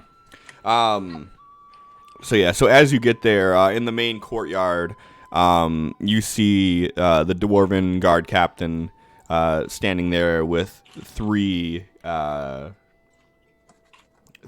the soldiers, two of them being elves, one of them being a tiefling.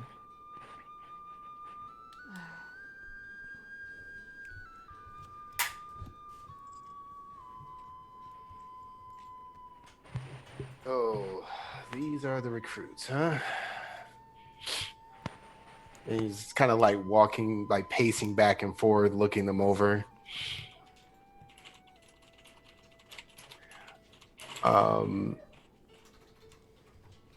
Yeah, he asks each one of them, "How long have you been here?" The first one, the first elf, he's like, I've been here right along 2 years now.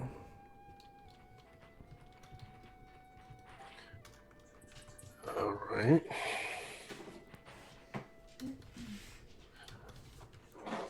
Does that go for all of you? Me and Demris came around the same time, so I've been here about 2 years as well. Hold on. We got paladin names, Cliff. Oh, I'm sorry. Excuse the fuck out of me. Let me just delete my stuff I have here. Yeah. Fuck Yeah, out. cool. All right, cool. Yeah. So why don't you tell me how long they've been here and all that good shit then? Yeah, Allie, why don't you do it? Yeah, Allie, why don't you do that? And which one is it going to be? What, Gawain or Frederick? I hate Gawain. What is that? I know Bob gave you a name, but I think it was, yeah, way up there.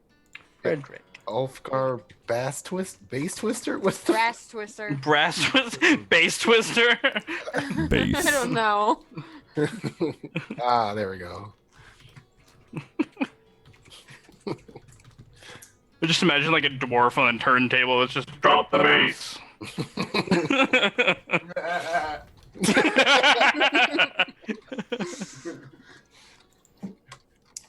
Frederick. Okay. So we got Ulfgar, Frederick, and crap, did Gunther give me one? He said he'd get back to me.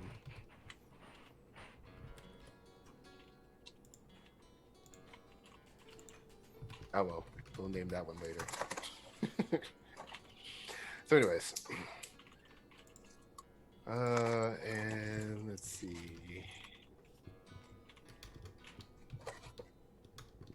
Gunther wants his to be Oath of Redemption.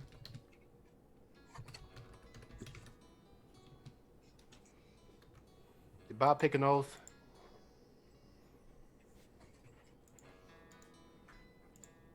I'm not here. Don't mind me. Whatever the angriest one is.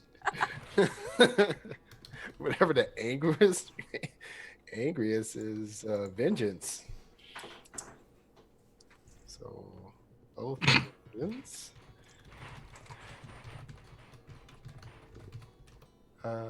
He is gonna stick with Gunther. All right. The Oath of Gunther.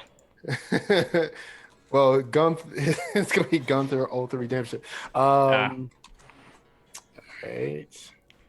So while they're doing this, there's a 3-minute timer on the clock, and the first poll for community event is open now.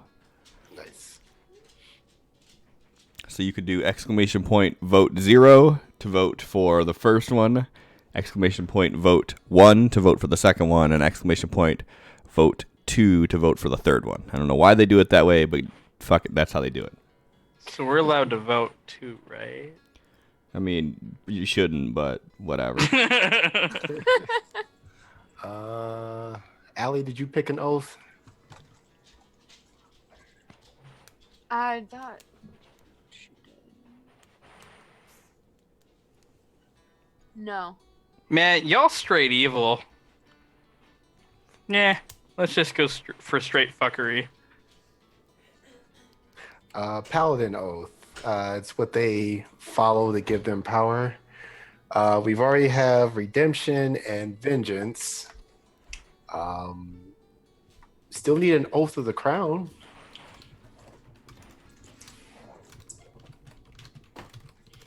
Oh yeah, because that's just what we need. People pledging their oath to you. Hell yeah. Hey, There we go. Allie made it official. there's 2 members of the crown. What up? Yeah, still doesn't help at all. Rude. I want someone to pledge their loyalty to me. That'd be great. Bacta would never work for it though. She doesn't care. These fucking egos over here, man. I swear to God. I would like to call it a healthy self-esteem. Uh-huh. You fight I bet you orcas. would. Yeah. When you've done what we've done, then you can be egotistical too. All right, Cliff. We have Gunther, Oath of Redemption. Hold Frederick. on. Gunther, Oath of what? Redemption? Yes. Okay. Thanks, Sally. Frederick, who is Oath of the Crown. And Ulfgar, Queen's Crown, specifically. Oath of Vengeance. How you spell that last one? Ulfgar. Oath of Vengeance? Yes. All right. Which one of these is, or I guess you guys are, it seems how you guys are doing this.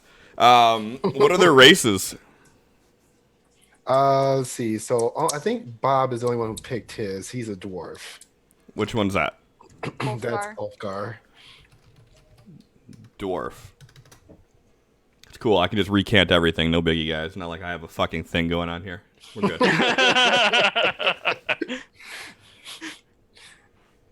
Frederick is a half bugbear. Half? What's the other half?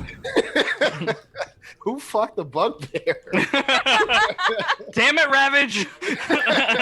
Ravage looks at you with fucking malice in his eyes. What do you mean who fucked a bugbear?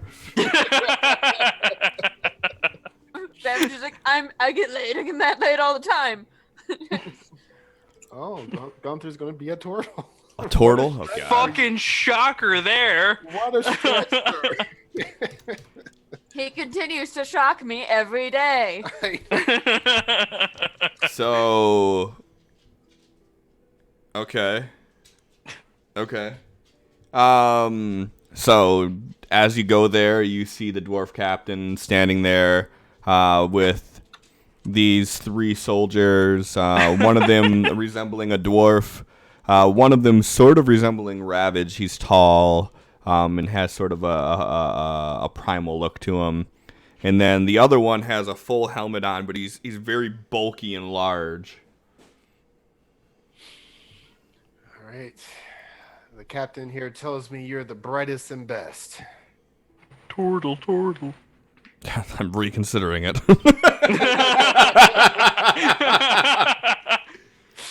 Sidebar. So the poll has closed, and there were 5 votes towards option number 2, which was vote 1.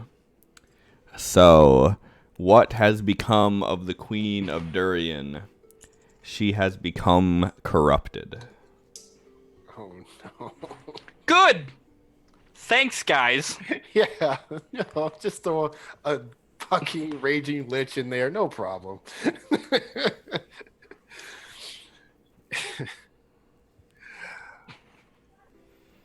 Got enough fucking undead to deal with in other games. I don't need that shit here too.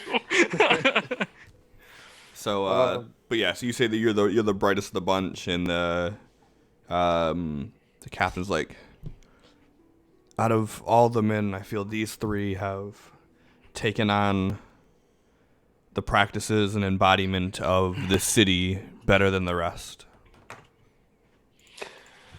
All right.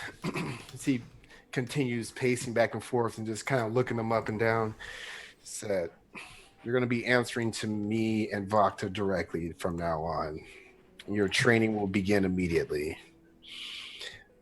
To become a paladin, it's going to be hard, and it could kill you. If you're not okay with that, step out now. And I'm assuming they don't. No, you're good. Cliff's like, damn it, you're fine. Yeah. All right. You are no longer members of the guard. You will start training, shadowing me.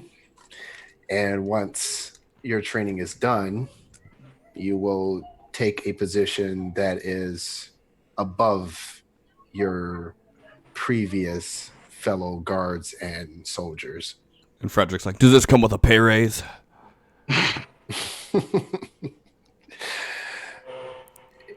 You could say that, yes. But that all depends on you.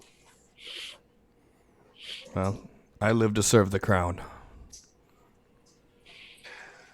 That's what I like to hear. All right. He reaches over and hands the guard captain a handful of gold. Says, "Did well. Keep an eye open for any more recruits." How many gold? Let's say like 50. Damn, you cheap motherfucker. I mean, for us, that's pennies. For them, Yeah. I subtracted How much do I 50 have from on your me? inventory. How much do I have on me? Okay. Yeah, I'm sure you guys are going to be hard pressed to afford that 50 there. I don't know if we can make it work. ramen noodles. And then he's gonna look over at one of the palace guards. He says, "Find them suitable bunks near our room."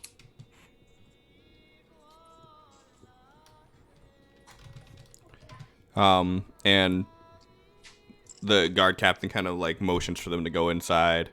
And he just kind of nods at you. I'm going to return to my post. Of course.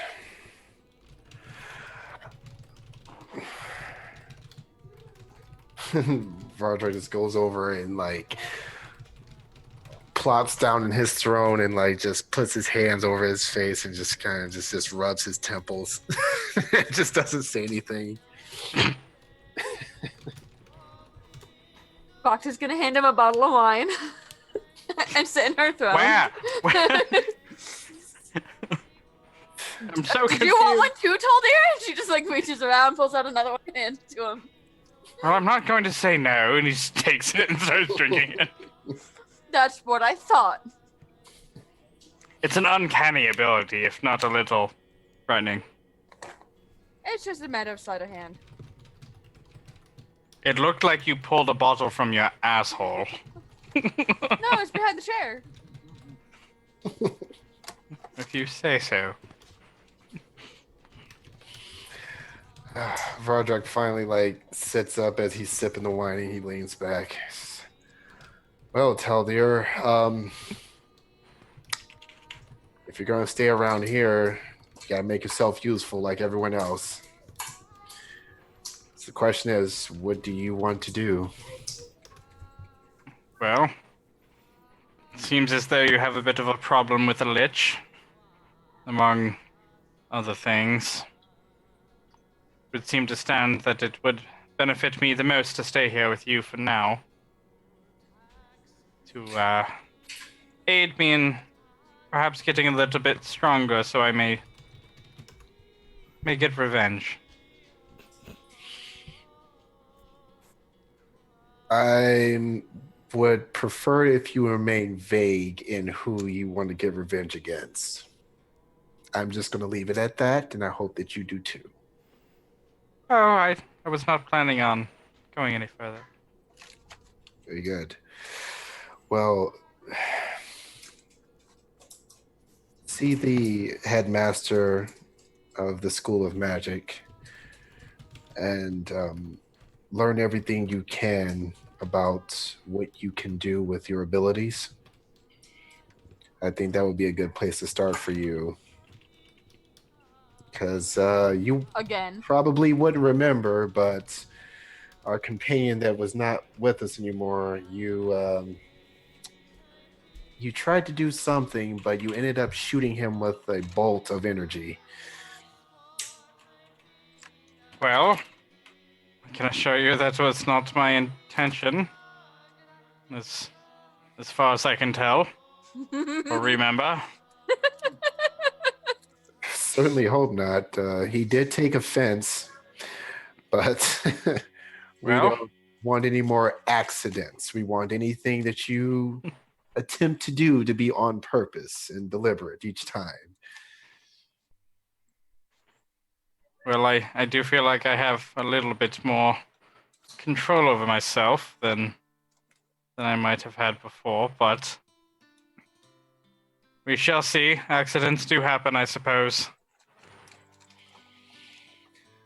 All right. Well, I am going to go try to sleep if at all possible. If you need anything, just let anyone of the guards know. They'll point you in the right direction. Well, thank you. And he gets up and starts heading for his room.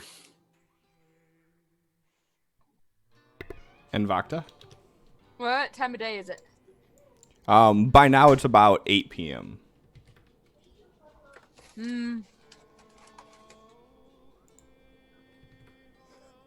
Before she goes to bed, she's gonna go to the training room and throw her daggers at a target for a little bit and practice with that. Sometimes eyes go wide when I said training room. Like, do you expect Vakta to sit around all day and do nothing? On God. Well, You're laughing too. Taldir would probably follow her to try I out hate all of you. his fancy new whip. I hate all of you. Now you know how it feels. can we name it Cool Whip? New poll is on the clock for the second community event.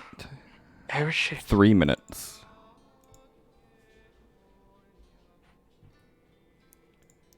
So Vardrock heads up to bed. You two go into the training room. Well, I know what they're gonna pick. I know what they're gonna pick. Yep, there it is. Yep. Yep. Uh-huh. Yep, there it is again. Hey, pay attention to the Thanks, story, guys. not the chat. Thanks, guys.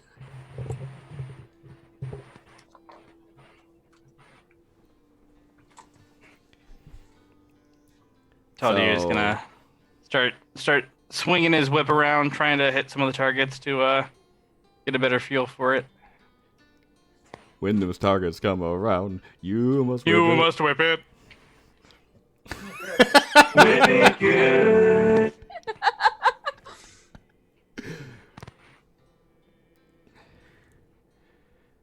And while you're training in there, Asha comes in behind you. Just is looking at you, her head cocked to the side. She just kind of looks down. It's not that unusual. Like, throws her dagger at the target. Just on. Vardrock's getting a message back. No, like, she's really in here throwing shit at dummies. Like, she's in here by herself without you. It's really weird. I like to imagine that Vakta sneaks off when he's like, when Vardrock's off doing something. She's like, I can't let him know I'm doing this.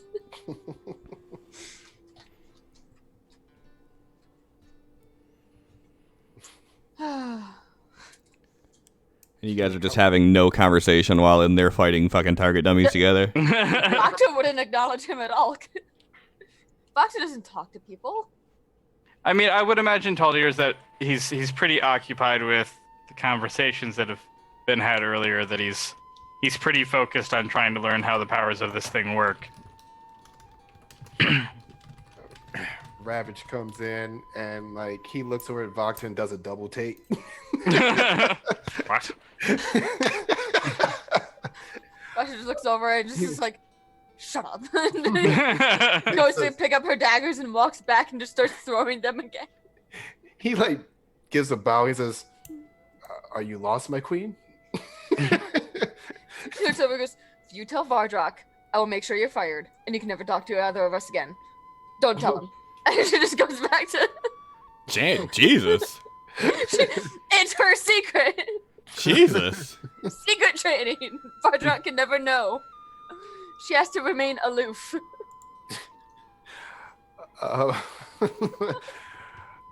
Asha looks over at Ravage and she starts making these growling sounds, like she's growling like in a pattern, like she's saying something but you can't understand it. And then Ravage goes, "Oh, I see. That makes sense." And then he goes over and he starts hitting a training dummy. Doctor side eyes. Asha, she goes to pick up her daggers again, just like, Taldir just like looks up, shakes his head, and then continues going back at it.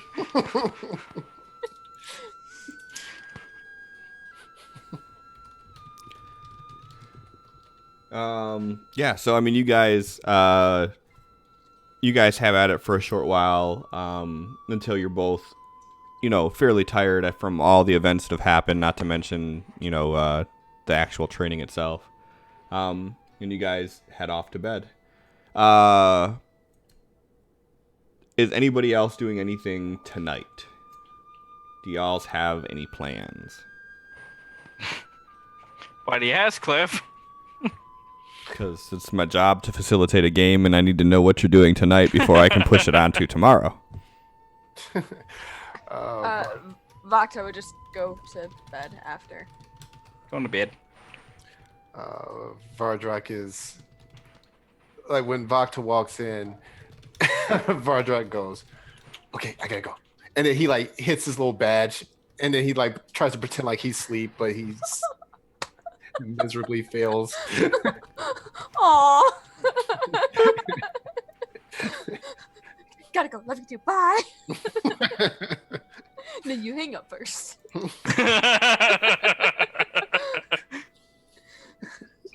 That's awkward. That's his daughter. Right. Like, we're not dating. What the fuck?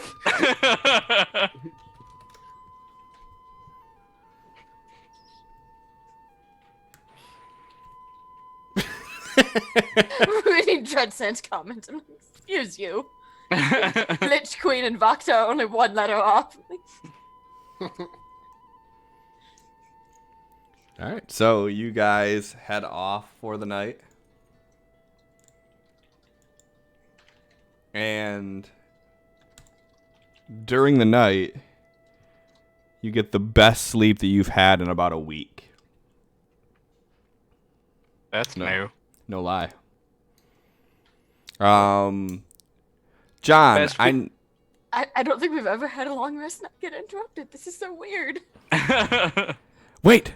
John, using the little dongle on the right of the castle, I'm gonna need you to make a roll for Dracarius. Using a +2 modifier.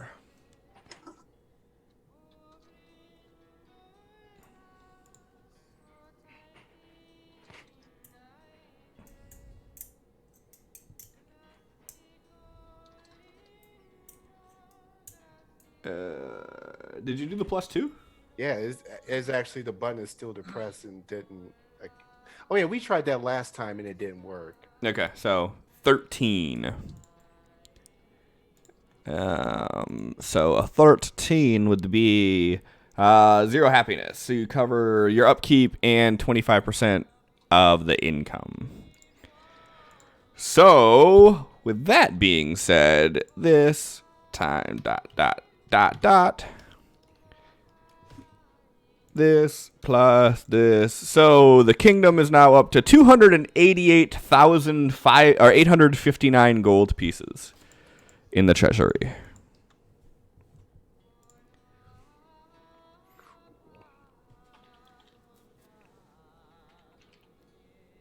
But yeah, you guys wake up and oddly there were no alarm sound.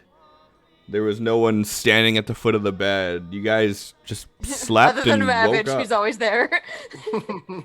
He's on the ground. You just hear the tail hitting the floor as you look at him. He doesn't even have a tail. In my We world, got it him a does. dog bed for a reason. He's our puppy. Who's a good boy? Hate you all. You did this to yourself.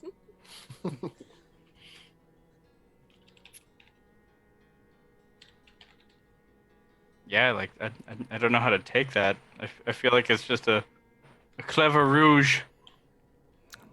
You guys have all your spells and all your hit points. Uh-huh. It's almost like He's he's up to something. preparing something. Uh-huh. It's almost like that one room that you find that's just full of health potions, and you're like, well, fuck. There's a Yeah. There's noise in there. It's like, the background music got a little bit more bassy. Speaking of which, I don't think my Sirenscapes worked all day. Yeah, yeah. Oh, wait, no, it's there. It's just really quiet. Never mind. Yeah, I have it at 25%. I didn't want to drown out Claire talking, so I'll put it back at 35.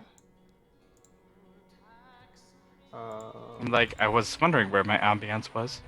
Where's the music? Yeah,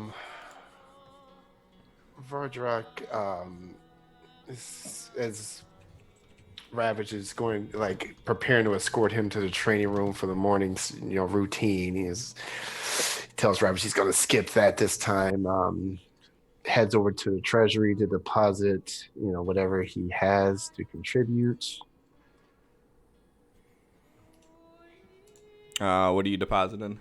Actually, both of them. Let me see what he has. Everything but 100 gold. So 1183.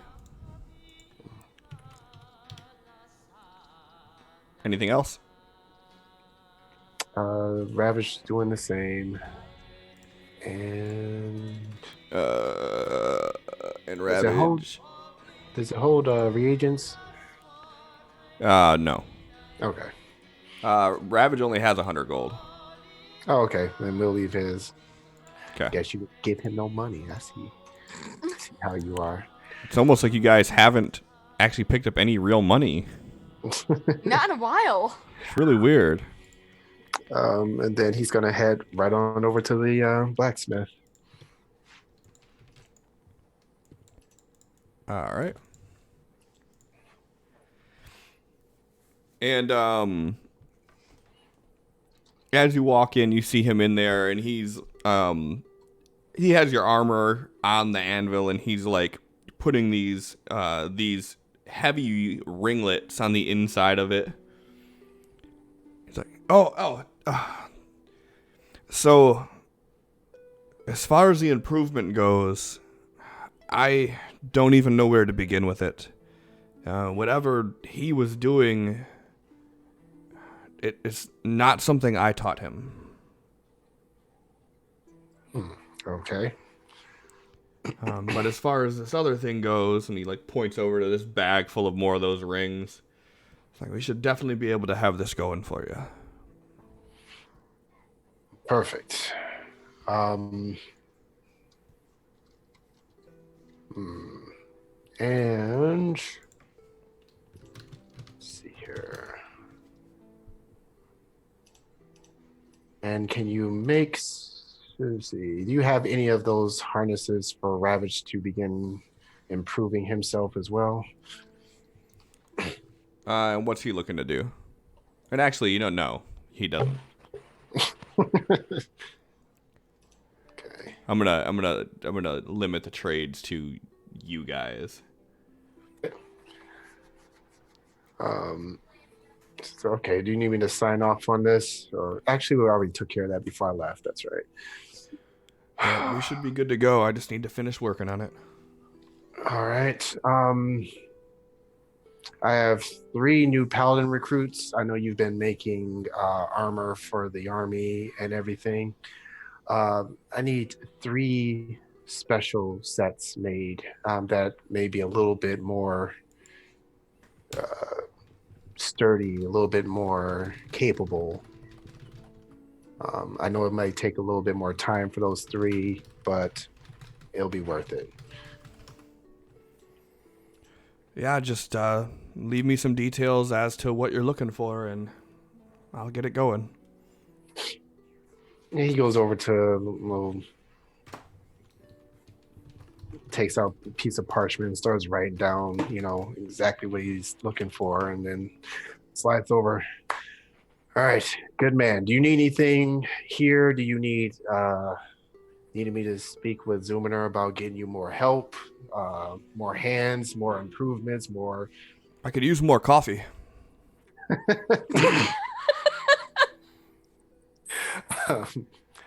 I will have someone bring you coffee. But the forge is good. You don't need anything else. The forge is perfect. We're good here. All right, excellent. I'll leave you to it then. And then, yeah, he will stop by the bartender and tell him to send some cases of coffee to the blacksmith before heading back to the palace to wake up Taldir and Bacta.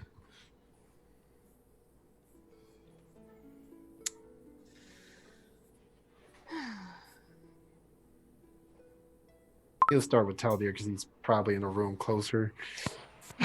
Probably. Pounds on the door. Yes. Time to get up. I've been up, but okay. Okay, good. Just opens the door and he's like, "Can I help you with something?" Yes, we're going to figure out what we're doing today. You ready? You need time to get things together? He like looks down. He's already like fully suited up. Like everything is already on him. He's like, "Yeah, I was waiting for you." Perfect. Now, I'm gonna go take on the solo task of waking up the queen.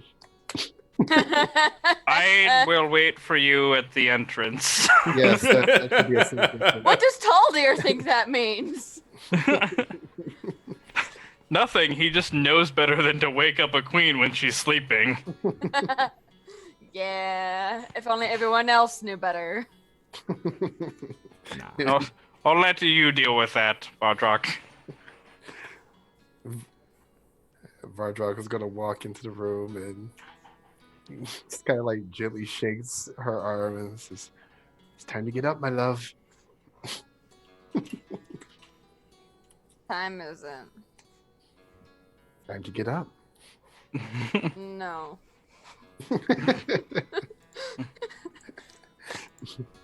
And then he just starts like wafting some coffee underneath her nose, like back and forth. Hand reaches out from under the covers, sets a dagger down, grabs the coffee, and disappears. Vardrock like pulls back the more she reaches. No! But why? Boxer just gets up and glares at him and is like, I slept. I wanted to keep sleeping. I know, you're beautiful when you're sleeping, but I brought you this. She takes the coffee and gets up and just kind of like looks around and is like, okay. What do we need to do today? Well, we're going to go discuss that. I'm trying to decide what to wear. What are we doing today? Well, if you will meet the rest of us in the situation room, we can discuss when you arrive. Okay. I'll be there. He's like walking out, he's like, love you.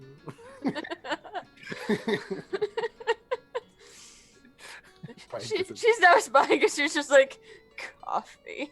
I can only imagine like Vardrock's like physical demeanor, like as he's all like, "Come on, baby, come on, get up, love you." Walks out the door. He's like, Yep. Exactly. I just picture like the like Alphonse Elric type of demeanor of like just like sneaking around all cute and quiet or whatever, and like the chibi version of him. And then he gets outside and just like Yep. I'll just have you know, waking up Melissa in real life is a lot scarier than waking up Vakta. Vakta will only stab you. Vardrock is anticipating stabbing, so that's I know. fine. That's just foreplay. Yeah, right? That's why Vakta doesn't stab him in the mornings, because then he'll try to wake up faster. She's like, no! Like, then he'll try stabbing her. Hey-oh! Hey. a little morning tussle. So that's what he means by morning duel. All right, okay. So yeah, he's gonna gesture for Taldir to go into the room with him and Ravage and wait for Bacta to join.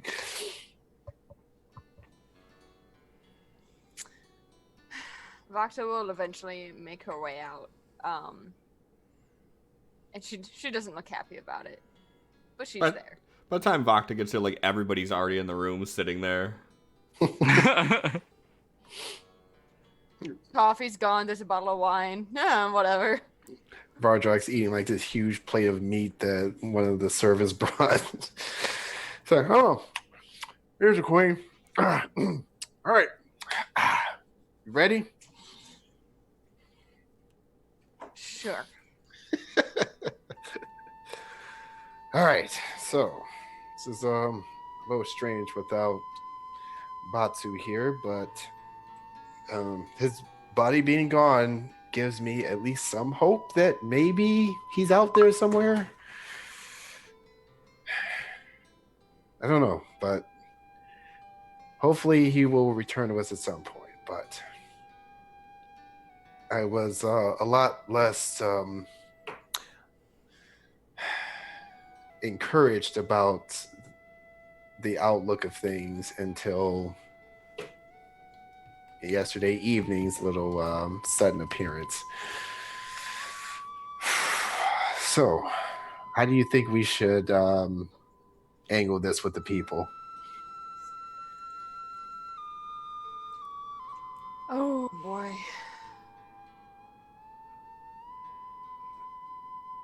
I need more wine for this.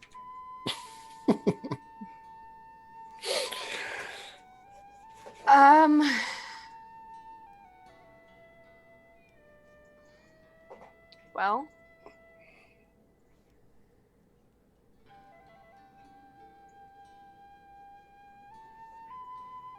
I think it's the best way to approach it is facts and necessity. I don't know how else we could honestly. I don't want to dupe them or treat them as if they're dumb. Yeah, I said my piece and I'm sticking to it, but it's hard for even me to think of. Worshipping Tiamat has been my entire life. It's been my entire existence. Yep. And suddenly I'm being asked, well, I guess no one's asking me to, but I see it as a necessity, as you said, to have to make this change, to adapt. Don't think of it so much as worshipping something new. It's still that same power, that same gift that Tiamat held. It's just simply in another vessel now. I admit that I feel a little guilt as I was in my own mind starting to doubt her as we face endless evil and death, and she was nowhere to be found.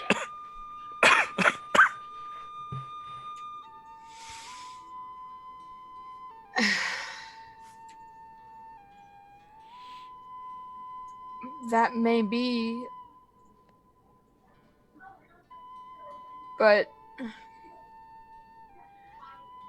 if it's true that she was nowhere to be found because she was shackled, and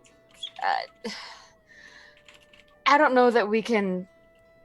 There's no blame to be put on her, and if what the jackal told us is true. Well, that's where my guilt is coming from. It's that I was blaming her for her absence, and she could not be here with us, even if she tried.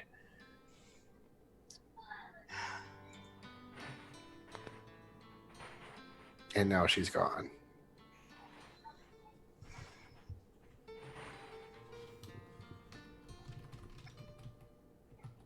we couldn't have possibly known. So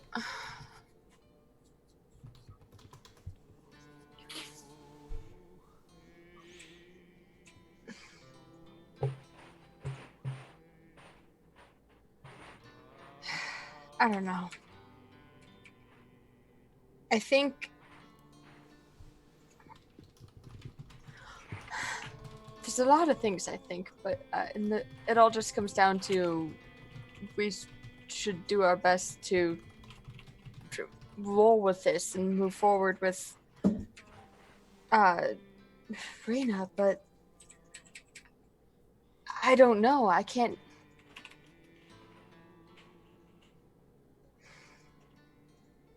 I wasn't tied to Tiamat the way you were and wasn't raised in it. So I guess I just don't have the same viewpoint or a lot to offer. I don't know what to say. Taldir, you might. I'm sure you can understand. I admit that while I do not know what your connection with Tiamat was like, I too am feeling the same sense of loss, albeit slightly different, as though I feel my devotion was taken from me, whereas Tiamat was put out of misery, so to speak.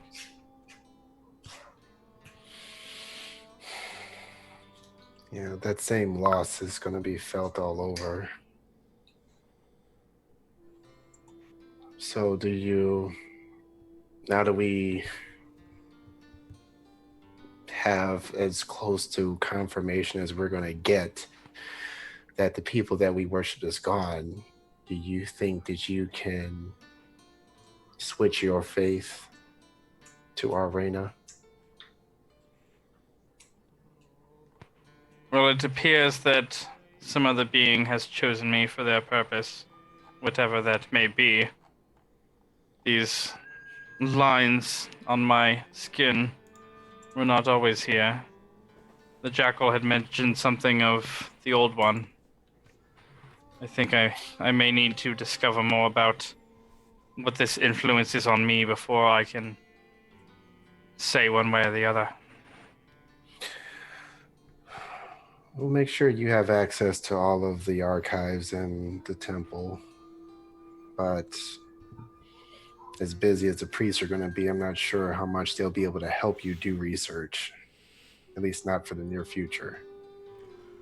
Well, fortunately, back on my home plane, research is what I did most of my days, so I'm fairly well adapted at finding resources that I need. Well, it's open to you, but if what you find, especially since it involves the old ones, if it goes against anything that we are building here, if it goes against anything having to do with Reyna, that will immediately put us at odds unless you make a choice.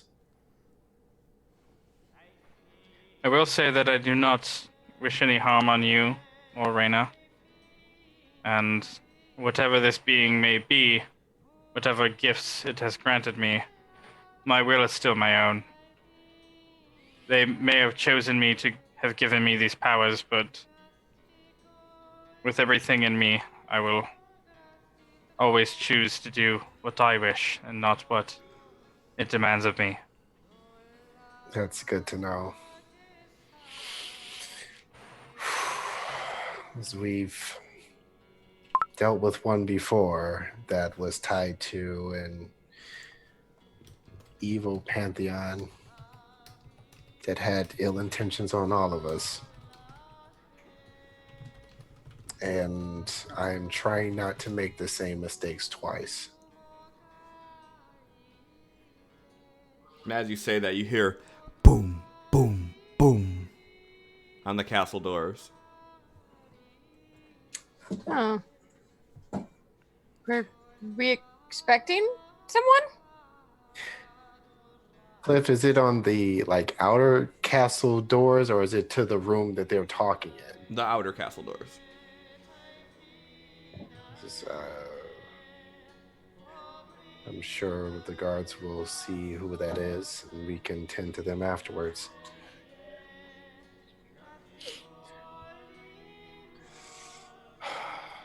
But yes, we need to head out for Durian. I feel that the Jackal's warning should not be ignored. Whatever is going on there, we're going to need to know as soon as possible. Yeah. Yeah, you're probably right. You're definitely right. I'm still not sure how to feel about the Jackal. He's helped us so many times, but I don't know. I don't like it. I don't trust him.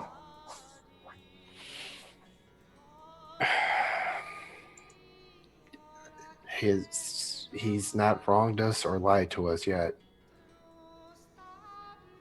And everything he said about the gods and their passive views on mortals down here, I agreed with what he said.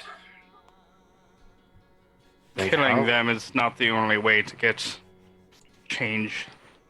It's not the only way to show people that what they are doing is wrong or insufficient. What do you suggest when you're told time and time again, regardless of which god you worship, to pray and pray and pray, and that's all that you can do, and you live your life by their rules that they left for us down here to follow, and you get nothing in return, no response, no help, when demons are trying to reclaim this plane of existence and they're nowhere to be found? Not just Tiamat, as we found out why she was not able to help, but there was no one. I let Behumat's champion know what was coming, and when he went to report back, him, his men, and everything having to do with Behumat disappeared from Durian and has not been seen since. They knew what was happening, and not one of them did a thing. So if he's having a field day killing them all so we can start fresh with maybe beings that are not as disconnected, I say so be it. How do we know that they had the ability to do anything? How do we know that this was not part of some greater plan? What greater plan? I'm not saying that it is moral or sensible to have demons flood the land, but I do not know the true will of the entire pantheon, but I am not so quick to dismiss their lack of presence during that time to be inherently malicious. I don't think it was malice. I just think that they stopped caring. They've been too removed. They have too much power and too much information. We are but insects to them now. That's the way I feel about it, at least. The only reason why they need us at all is to keep them empowered. And for nothing in return? With having worked with Tia on a number of things, I don't know if being on her plane affected anything differently, as I am not of your land here, but it is not the impression that I received from her. It was much more than that. I am not so quick to say that they lost interest or lost care. Oh, I don't presume to know or try to state that I know what they think or how they feel or what their motives are.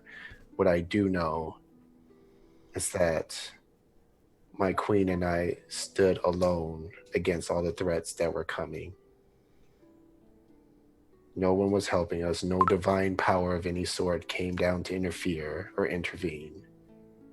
And as soon as they start worrying about someone actually attacking them, then they're sending their little angelic choir down here to threaten our people, threaten our land, and say that we are the ones that are not trustworthy, when we were the only reason why they're still alive.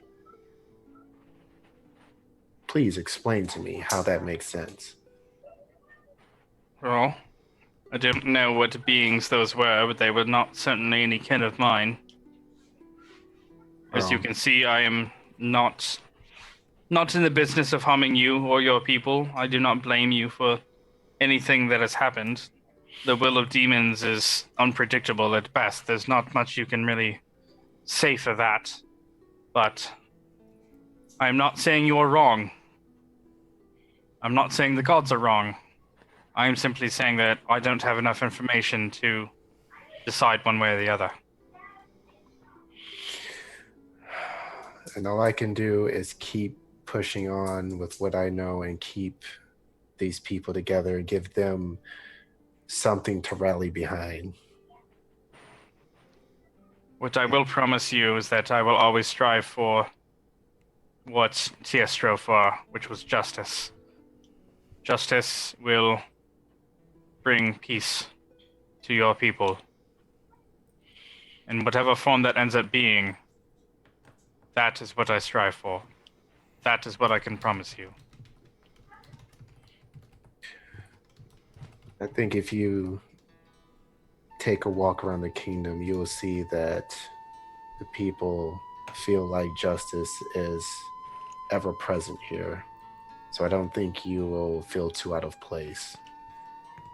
But I would suggest, as for the times that we are here in the kingdom, maybe use Shadow Vakta for a while as she spends time with the people so they can get to know you a little better, so that they know what I know, and that you are not the same as those angels that threatened them. I know exactly how to start with that. Why don't we repair that farmer's field? I can teach you how to plant things. He would just put another hole there once you're done. Yeah, okay, that's true. It seems don't as though know my if we're track gonna record for live leaving in, holes in so- that poor farmer's farm are not great. Why don't we put a fence around the area and I'll help him expand his field. I'll have you help me do that. I will help expand his field in another direction. Perhaps could we Yes. put some padding or some bedding in that hole for next time, so I don't hit my head again. We'll throw some hay bales there. Okay, good. Because for some reason, With my the aim farmer's permission. for some reason my aim appears to be quite impeccable when the target is all of the ground. Less so when it's anything else. God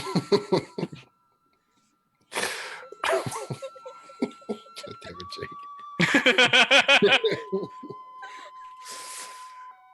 All right. Well, So, yes, like I said, I think it's best that we make haste to the capital and see what the status of things are there. We haven't been there in a very long time. And I like to be open and honest with our people here. The queen there, not so much. So hopefully she's still of her sound mind, and we can figure out what to do next with her and her people. Love you, Cliff. that's amazing.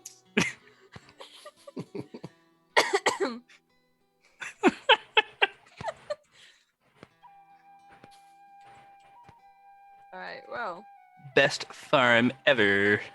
this is a good episode.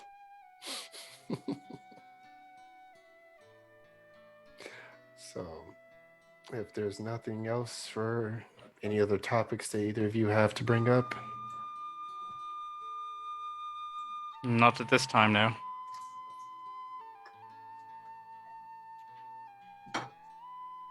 Octa.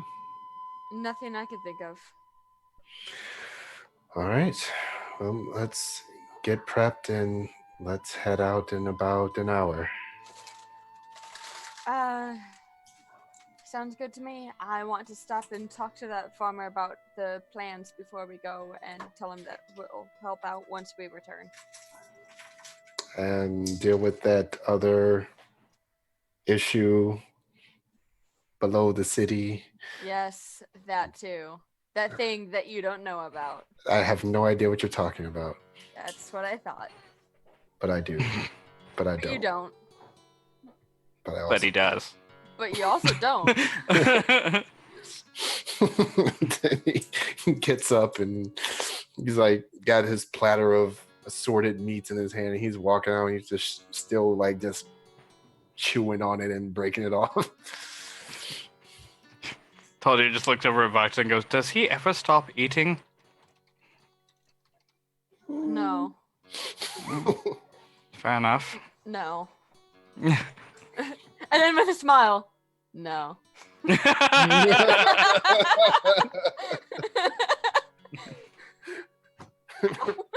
Ravage is still sitting there like, I don't get it.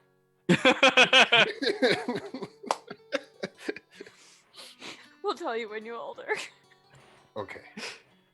You keep saying that, but okay. You're not old enough yet. As you guys get up and open the door, you see that sitting on like a chair propped up against the wall is Vardrock's armor.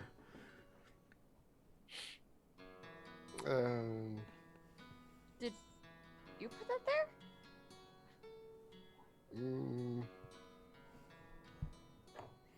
Didn't I take it with me, Cliff? The guy was still working on it. Oh, okay, yeah. All right, yeah, he's gonna start suiting up.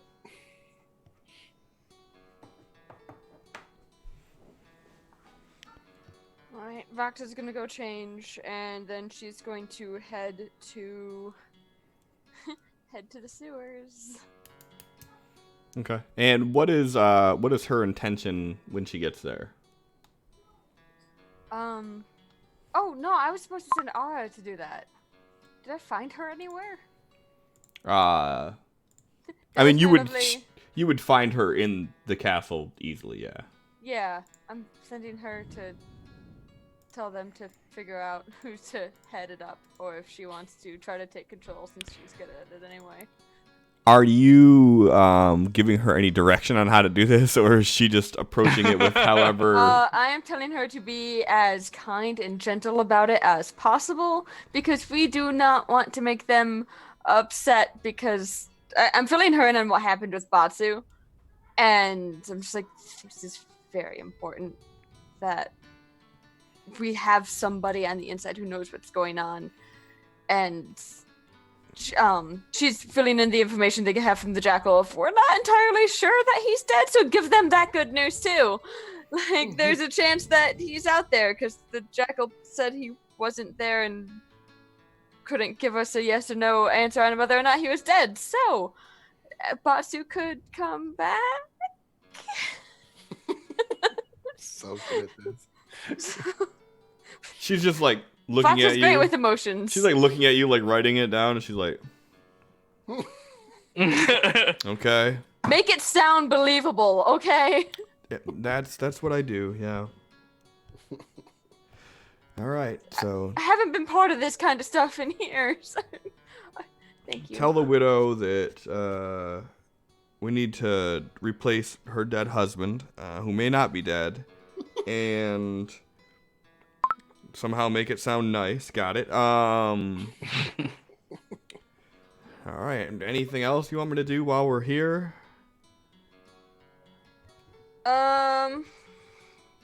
Give them this, and she just like hands over 1,000 gold, and I'll subtract that from my inventory. Okay.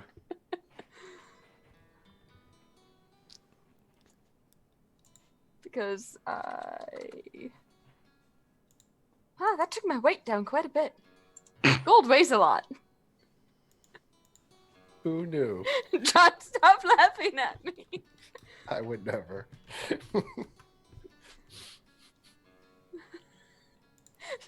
Sin's making fun of the way I said it. Matsu could come back. Back. Question mark? Question mark? Period? Question mark? And she's like, all right, I'll go deliver the good news. Make it sound believable and make it sound like we're not rushing them. They're allowed to have time to grieve, though I can't. Apparently, Batsu sent them a message, so Choda should have known what was going on. Anyway. Roll into deception.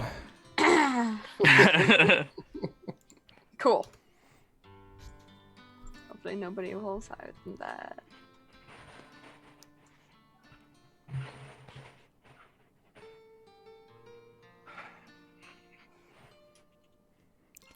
She's like, all right, well, I guess I'm off then.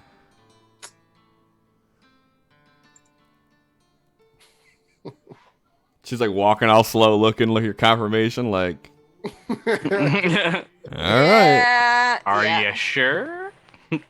Nope, that's it. I haven't been part of this kind of shady stuff in years. Rodrock thinks I'm still involved, so just, I don't know, something. Help.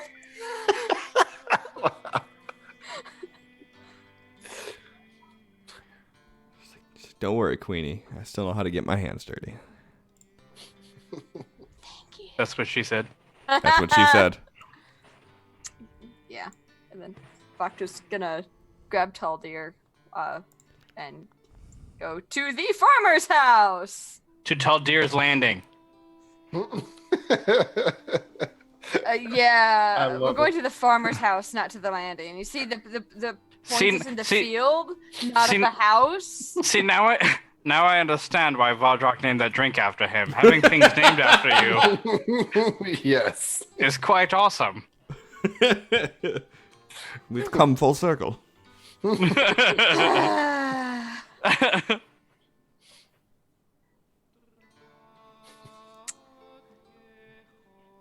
And as you get there, the farmer's in the field, fixing the area.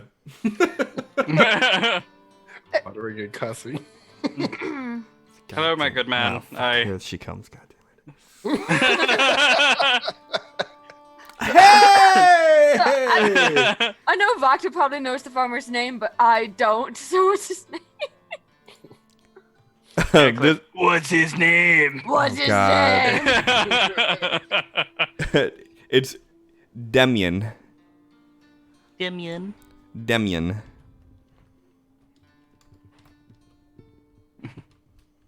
My No, good man, I do apologize for leaving this massive crater in your field. Twice. It was not my intent. I don't So- understand how I got in there both times. Demian. I have no memory of it. Demian. Yes, my queen. We have some things to attend to outside of the kingdom, but once we return, I'm happy to help you expand your field if you're willing to put up I will help put up a fence around this portion because we don't know how many times he will be landing here. Hopefully never again, but to not have your crops destroyed a third or fourth or 20th time, I think it would be best if we just sectioned this area off and it helps you expand your field further in another direction. Well, I appreciate the gesture, but there's not really much land to expand here. If you section off a part of my farm, you'll be taking away from my crops. Although, if your friend keeps landing on them, that's not going to be helpful either, but...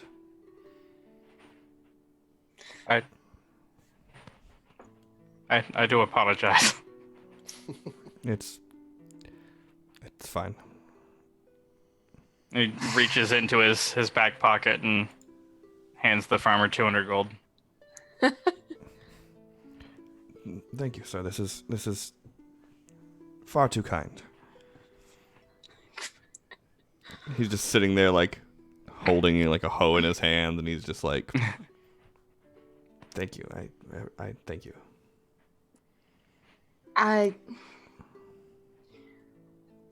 If you like, I could make orders to clear this copse of trees back behind your fields, and you could expand the farm up to the closer to the kingdom, to the keep's walls. I really don't want to. Kirla made it into very your- clear that there was sections that we were to plant in, and that was not one of the areas that was sanctioned. Well, I will tell Kirla otherwise. Fucking Kirilla. Just had to throw that in there, didn't you, Cliff? I don't have problems with Kirla anymore. It's been 5 years, okay? You're a bad man. You're a bad man. I can't wait to watch the video back and see Melissa's face in that moment. It's like, well, tell that bitch. Tell her I said. The queen You see, said. what had happened was Well, if I have your blessing to do so, then we could definitely always use more room. Yes, absolutely. I will tell Kirla before we depart. You know what? I'll take Taldir with me. And she just loops her arm through Taldir's and just, I'll see you another time, Demian, and just starts looking for Kirla. She just walks off. Just hear from beyond the field somewhere. Did someone say Divian?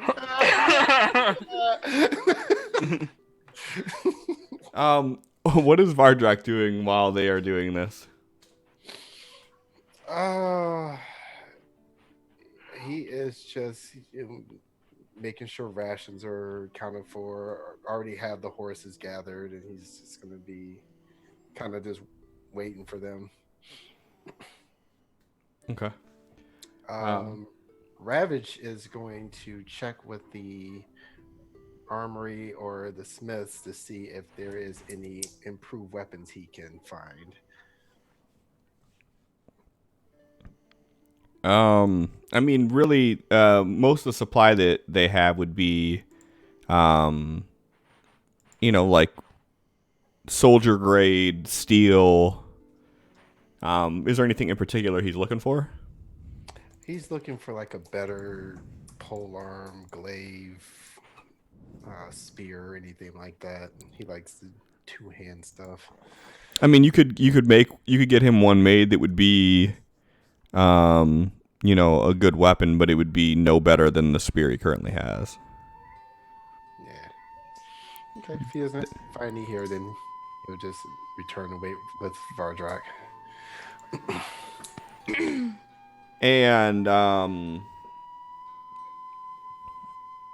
And Vakta, you're off hunting Kirla? Hunting Kirla is a that's a phrase. You're phrasing. I mean, it's not wrong. Just not nice. I don't have any problems with her anymore. I never said you did. You said He that, not says me. through gritted teeth. Right? No, kidding. we're I'm not- fine. I I'm not- promise. I'm not gritting my teeth. I I'm never said you have a smiling. problem. I You're never said trying anything. real hard not to. Nah, Vakta's good by now. I just like the Kirla said, and she's like, I'm the queen, so fuck her.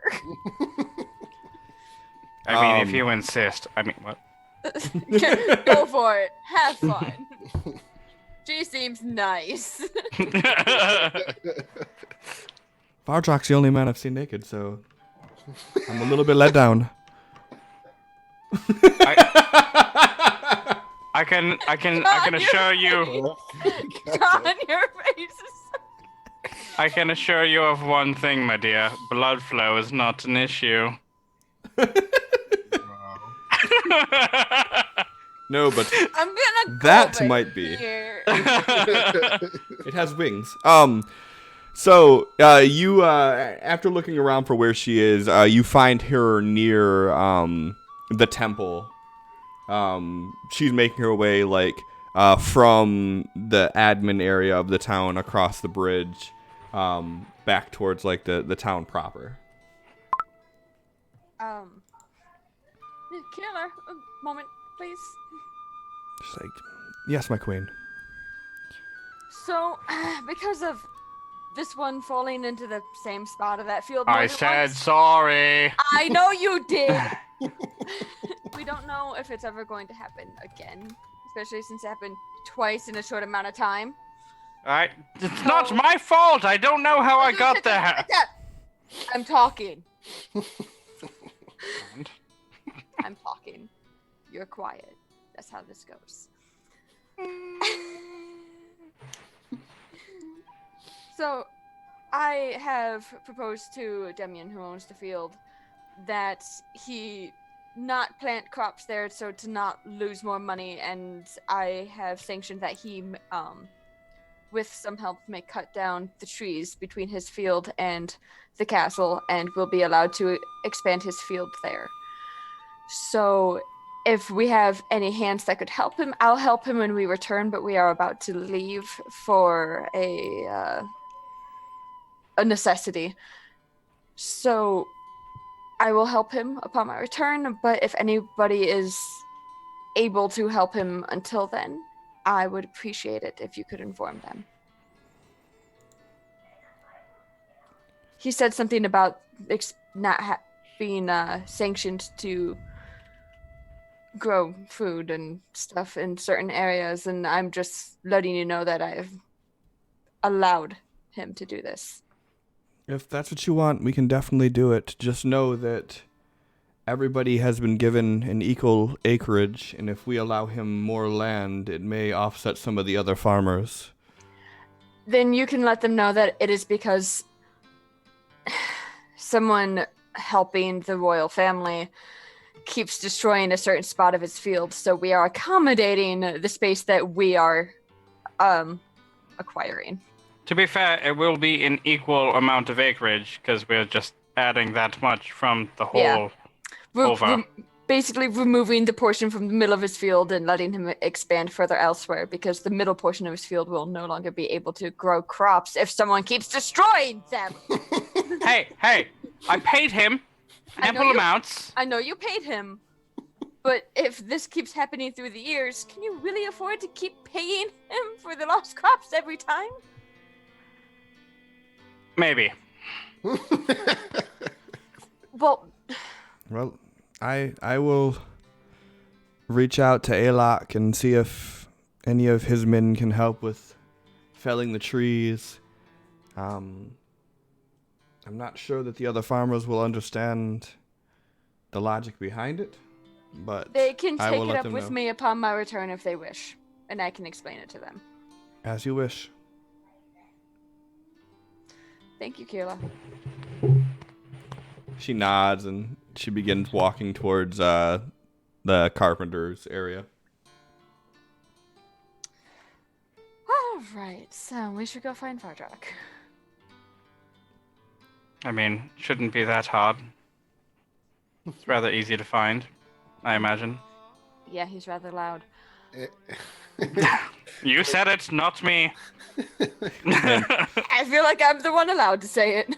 And as you guys start walking away, you get near the graveyard of the temple, and you start hearing these loud sobs of someone crying. Yeah, I'm going over there. When would Vakta not? And you see there's someone that's sort of hunched over in this area by a gravestone, and they have a very small frame with a hood up. Foreshadowing.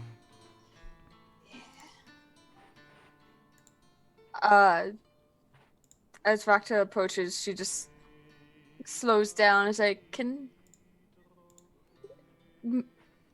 we help you in any way? Don't get too close. This is my kingdom. Who's gonna attack me? What about the angels? They attacked you. Does this look like an angel to you? Shut up, Taltir. And the crying slowly starts turning to a laughter as the figure stands up and turns to look at you as she pulls the hood back. Can you help me? I asked for your help already once, and this is what I got from it. And you see the gout skeletal figure of the Queen of Durian. And that's where we're going to end it at for the night. What did I just say, Vakta?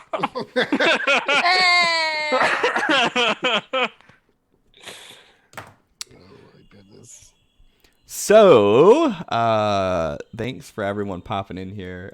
Big thank you to Claire for pitching in and doing this. This was really fun Thanks, to do. Claire. Love you, Claire. I don't even think she's here anymore, but Probably thank you, not. Claire. That she watches the VOD. Yeah, for sure. Immortalize it. Thank you, Claire. So because we had more than 10 stream loots card redemptions today, we're gonna do a little thingy here. So you could do exclamation point gimme, GIMMIE, and it's gonna put you into a queue, and I'll randomly pick somebody, and they're gonna get some stream loot cards given to them. Cause that's how I roll. Get money. What the fuck is get money? Sin. Get money? Yeah. Like that doesn't enter you. Allie, you ain't slick. You can only enter once. It does show you're in. It doesn't give you any confirmation or anything, I guess, because, I don't make the shit, man. I just use it. So with that, so thank you to everybody who popped in here. Thanks to, wow, we had a lot of shit going on today. Thanks to Fucking all those Table of Fate rolls that didn't apply at all. Yeah. The one time I get a slew of positive effects. No combat. It happens, man. Thanks to Melissa for the resub of 14 months. Jake, thanks for redeeming 5 Stream Loots decks. Reaper the Creeper 2005, thank you for the follow and the 5, 6, 7, 8 biddies. And Dredzen, thank you for the resub of 4 months. I appreciate you guys. Thanks to everybody who used cards, who voted in the polls. We had a super interactive stream today, which is great. That's awesome. Yeah. It was real good. We got 2 community events out of it. You guys fast forwarded some things that I had planned on doing at a later time. So it's all good shit. So I'm gonna give it like few more seconds here, like couple more few. Exclamation point gimme, GIMMIE, if you want to be entered into the Stream Loots giveaway. Hey, my lovely players, how many decks should we give away? 5. 394. I'm gonna go ahead and veto that one. 5, I dig 5. We could do that. I like 6 because everybody always does like 3 or 5, and I think 6 is just more fun. Okay, 6. It's an unusual number. It is. Some people are saying 10 for the 10 used. But that's decks, excessive. not cards. Yeah. The decks have 3 cards in it. So if we were to do like 5, that would be 15 cards you'd be getting. So that's like a greater return on the investment. That's a crazy ROI. So hold up. I need to answer. So Reaper the Creeper had a question that I didn't know the answer to, so I'm going to look it up right now. How much resources are needed to create a card? So if you wanted to create the card for using for the DM, where is it at? I thought it was usable on the 3, DM. wasn't it? Is this the one? Yeah. So if you were to use the card to create it, it takes 120 resources to create it. And apparently I have to go through and actually select which ones can be created, which is stupid. So I'm going to have to go through and do that, I guess, which I didn't realize I had to till just now. But just so you know, it takes 120 resources to create one to be used for a DM. And then just remember with the DM cards, it is a modifier card. So you have to play that and then another card after it. And whatever you play after it would affect me. How do you get those resources? You break down cards. So if you have a card that you don't particularly want to use, you can disenchant it to get resources. Gotcha. So I'll go through, probably not tonight, but tomorrow, and I'll activate everything so you can create everything if you want to. And that's enough time for the gimme. Who's doing what? Also, waste of a golden D20. The golden D20 I will keep. Cool. I'll play that over for the next week. Okay. Nexian X10. Okay.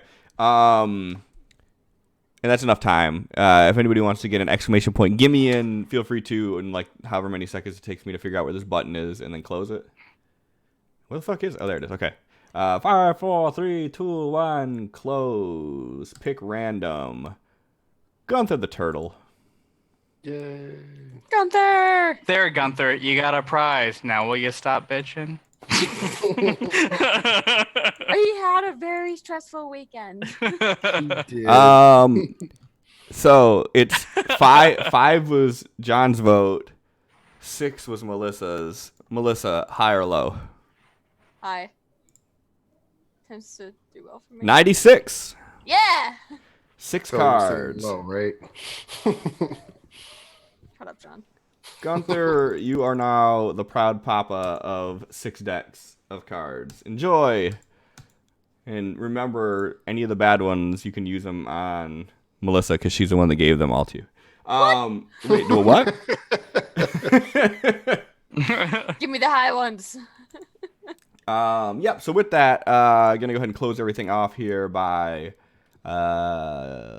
jumping over to someone else's stream. Let's see who's on. Legends of Advantis look like they're having some fun. Ascension Stories. Ascension Stories, they look like they're having more fun. So we're going to go jump over to Ascension Stories. Plus, Sarah and Matt are awesome. They're the two that have the channel. They like alternate games that they play and whatnot. They're real cool. So we'll go hop over there. I don't have anything else. So thank you guys so much again. I really, really do appreciate everybody hanging out, interacting with the story, affecting the story, enjoying the story, hopefully. I guess that's kind of the most important thing. And to the players, thank you guys again, too. I hope you enjoyed the little Claire surprise that we had. Absolutely. So with that, have a great night, and I'll see you guys next week. Bye.